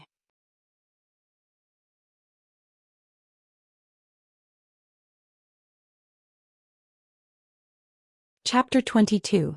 The warriors of Stormwind City were still brave and fighting, but because of Duque's lack of support, they fell into a passive situation. The three groups of mages had no idea what they were doing. Not only did his colleagues in the scene cast puzzled and angry looks, but even the mages who were watching the battle outside the field sighed. They were disappointed. Duque's magical aura seemed to disappear in an instant. Old man Norton seemed to be talking to himself. Sure enough, no matter how talented you are, you can't make up for the gap in experience. However, at this time, a faint smile appeared at the corner of Duque's mouth. "I suddenly feel like I'm very bad." Yes. Just when the opponent was about to enjoy the joy of victory, he kicked the opponent from the clouds of happiness full of hope for victory into the bottomless abyss of despair. This kind of evil pleasure, not to mention the first time, even if it happened countless times, it would still make Duque feel good. He didn't know how many of the spectators outside the field would drop their glasses. He only knew that his frost arrow had appeared in the most appropriate place on the entire battlefield. Because they were unscrupulous, because they felt that the mages on Stormwind City's side were weak enough, the overall formation of the Horde was unknowingly pressuring them. The Black Hand Chief waved his battle axe at the front line and killed everyone. With every sweep of the battle axe, there were multiple Stormwind City warriors who died on the spot. As a result, the shaman who was healing the chief's injuries and restoring his health had unknowingly walked very close to the front line. Even if the head of the shaman group had carefully calculated the range of Duque's mages, that was the range of ordinary mages, not Duque. This was a trial but also a game. Since the mage group's range was set to be equal to Duque's range, then the mages could hit as far as Duque could hit. Metamagic ability, Track of Ice, activated. At the same time, Duque also had the System Elf Help Adjust a metamagic ability, Spell Extension, which was similar to the mage talent, Cold Extension in the game. Of course, the effect was not as good as a specialized talent. However, with the aid of the enhancement circle specially used for war, even the smallest increase in a mage's power would be magnified many times over. The warriors of Stormwind City and the Horde, who were fighting desperately in despair, stopped at the same time. They saw a cluster of snow-white light that looked like a falling meteor piercing through the sky, streaking across the battlefield and accurately falling into the middle of the tribe's group of priests. Under Duque's attack, the chief priest of the priest squad had a huge hole opened up in his chest. In the next instant, the frightening bloody hole was sealed by the ice, and the chief priest died before he even had the chance to use heal. Following closely behind Duque's attack, more and more icy meteors pierced through the void and fell on the heads of the shaman priest group. There was a series of continuous sounds similar to glass shattering, and it was as if a white crystal rain was falling on the heads of the shaman priests. Countless bone-chilling ice crystal fragments poured down like a storm, covering the prairie with a layer of frost. The pure ice rain, stained with the red of blood, became incomparably enchanting. An entire tribe's shaman priest group was completely annihilated. Without giving the tribe a chance to react, the second round of attack came. After a mere 5 seconds, the remaining shaman priest group of the other tribe was immediately annihilated. At this moment, the entire horde army had lost their healers. All of their injuries could not be healed. On the side of Stormwind City, although the number of soldiers was slightly smaller, each of them was like a cockroach that could not be killed. Other than those with broken arms and legs, even if it was a huge wound the size of a fist, with the treatment of the priests, the injury would quickly heal. The scales of war that were already tilted towards the tribe were instantly pulled back. At this moment, even if the mages watching the battle were stupid, they knew that this was not a counterattack by Duque to regain the advantage. It was a premeditated plan to lure the enemy in and kill them in one blow. Hiss, the mages once again gasped. Monster. Absolute monster. Not only was his magic talent amazing, but his battle sense was also so sharp. The biggest difference between the mages of Stormwind City and the mages of the Dalajan was that the mages of Stormwind City served the royal family, served the war. Although in the past hundreds of years Stormwind City had not experienced a large-scale war, how to coordinate the mages with the regular soldiers had always been the focus of the Royal Magic Academy's research. Duque's performance seemed to have opened a new window for these rigid old mages. For a moment the observation room was dead silent. On the other side the test was over. The Black Hand chief, who had lost the support of the priests, became a trapped beast. The result, of course, was a great victory for the Stormwind City's frontline army. It's over? Originally, Duque thought there would be a 9th round or something. I haven't played enough yet. In front of him, the administrator Raven, who appeared again, laughed dryly. Little guy, no need to pretend. You already knew that this was not some dormitory trial. Don't worry, little guy, you will receive additional rewards. Hehe. The scene changed again. When Duque came back to his senses, he suddenly found himself in a magnificent hall. The hall was like a buffet. Many people dressed like apprentices had arrived early and gathered in 2s and 3s. Some of the apprentices hungrily picked up the pastries on the table and ate them. Duque saw Darnielle and Itana. Duque, over here. Darnielle enthusiastically called out to Duque. Unexpectedly, as soon as he shouted, everyone's attention fell on Duque. They all looked at him with bad intentions. Did I do something wrong? Darnielle was not too slow. He immediately realized that something was wrong. No, you did nothing wrong. Duque stepped forward, raised his arm slightly and patted Darnielle's shoulder. Yes. You're the one who's wrong, Duke Marcus. Wizard Norton must have made a mistake somewhere. You can't be a grade 9 talent. At this moment, a strict and irrefutable voice sounded. Duque's eyes sharpened and he glanced at the newcomer. It was a well-dressed, golden-haired boy of about 14 or 15 years of age from a wealthy family. His hair was well combed, all combed to the back of his head. Just a pretty boy. Didn't your mother teach you not to interrupt? Don't you know the basic etiquette of saying your name before talking to a stranger? Duque's rebuttal caused the boy's face to turn red and green. However, his good upbringing made him calm. I am Philly Gendel of the Gendel family in Rapidflow Castle. As a direct descendant of the Gendel family with 1,000 years of magic inheritance, I am only a grade 7 apprentice. I have deep doubts about your grade 9 talent. Suddenly a voice sounded, no need to doubt. In the 6th round, Duke Marcus defeated you with an absolute advantage. A stone stirred up 1,000 ripples. At first, everyone thought that it was just a simulated battle with a virtual character set up by the Academy. Who would have thought that it was a battle between wizards that was synchronized with a real person? No apprentice dared to doubt the words of the newcomer. Although he was a little too young, the illustrious royal crest on his body told them that he was a court wizard of Stormwind. The court wizard came in front of Duque. Hello, Duke Marcus. I am the court wizard Mediv. Are you interested in becoming my disciple? Duque replied almost without thinking, I refuse.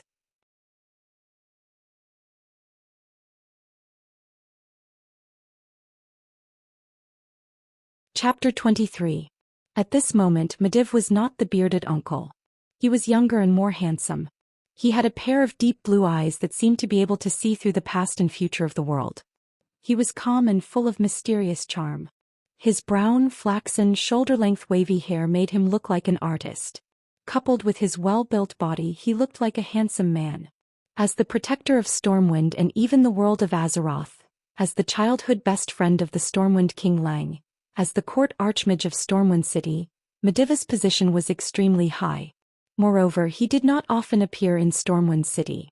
Most of the time he would be doing experiments and research in the Karazhan Mage Tower in the Upwind Path, far to the southeast of Stormwind City.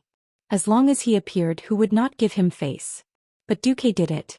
If Duque receiving Mediva's favor had attracted the envy and jealousy of the apprentices and even the mages, then at this moment, all the gazes towards Duque had become the same, mockery. Kid, do you know who you just rejected? Mediv. The world's strongest mage, the protector of Azeroth, Mediv. Kid, even if it's because of your ignorance, this is too much. There were all sorts of noises around them, but Mediv raised his hand and all the noises disappeared in an instant. Mediv was not angry. Instead he smiled and asked Duque. Kid Duque, are you sure you know who I am? Training under the most powerful mage was not an opportunity that every talented mage apprentice could have. I have been the protector of the world for so long, and I have only accepted one apprentice, Khadgar. If you don't know me well, I can explain to you what you can get by becoming my apprentice. No, I know who you are. But please allow me to reject, Duque said firmly. What a joke. Becoming Mediva's apprentice at this time? That would be courting death. That's right, anyone would think that becoming the disciple of the strongest mage in the world, Mediv, was a glorious thing. It was the highest honor for a mortal. If it was Azeroth, the other 9,999% of existences would immediately kneel down and lick his boots, shouting, Master, please accept this disciple's worship. However, in the world of Azeroth, only Duque, a veteran player, would seriously remember what Mediv had on him. In Duque's field of vision, Mediva's forehead had a huge pit carved into it. At this point in time, Mediv was the biggest trap in the world. There was no other. Why? Because Mediv had been possessed by Sargeras, the boss of the Burning Legion. He was possessed. He was possessed. He was possessed. This matter is very important, so I repeat it 3 times. Who was Sargeras? At the beginning of this world, a group of races with divine power, the Titans, formed the Pantheon and began their journey of creation. Sargeras was the Titan warrior who was responsible for defeating many evil creatures during the journey of creation. About 25,000 years ago, Sargeras betrayed the Pantheon Council and became the Demon King.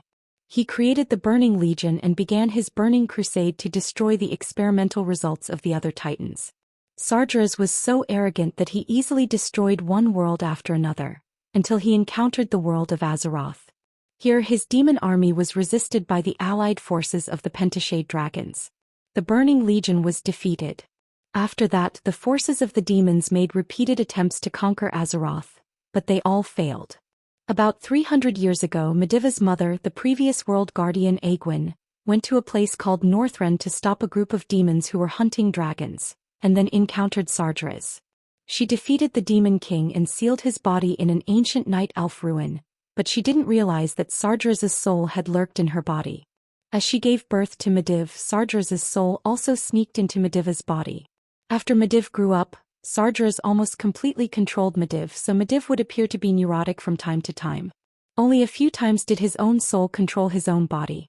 It was no exaggeration to say that in the subsequent suffering in the world of Azeroth, the first and biggest boss was Mediv, who was standing in front of Duque.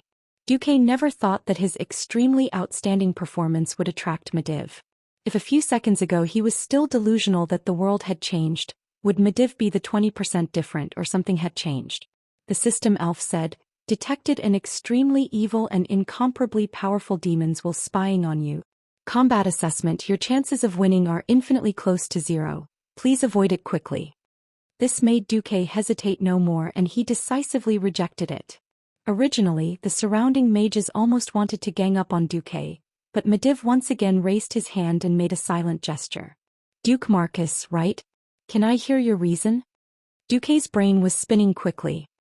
He knew that if he didn't give a suitable and reasonable reason, he was afraid that things would be very bad today. He already had a bad premonition that he would fall from the edge of the cliff into the bottomless abyss at any time. Respected Guardian Mediv. You are very great. Duque's opening speech slightly reduced the anger of the mages. But ever since I found out about my talent, my dream has been greater than greatness. Duque raised his head proudly as if he wanted to proclaim his youthful dreams. Huh. Mediva's face showed a slight surprise and then he smiled. Continue. Unknowingly, Duque's voice rose an octave, and his clear voice seemed to light up the entire hall. So, I was thinking if I became the disciple of you, the greatest mage Mediv, then, no matter what kind of great achievements I make in the future, no matter how many times I save the world in the eyes of the world, this is what it should be. Because I am the disciple of Guardian Mediv, the most outstanding disciple taught by a great teacher. Then I will forever live under your halo and people will only remember me as Mediva's disciple, Duque, and not the great mage Duke Marcus. The powerful and resonant words condensed Duque's realization. Realization as a transmigrator.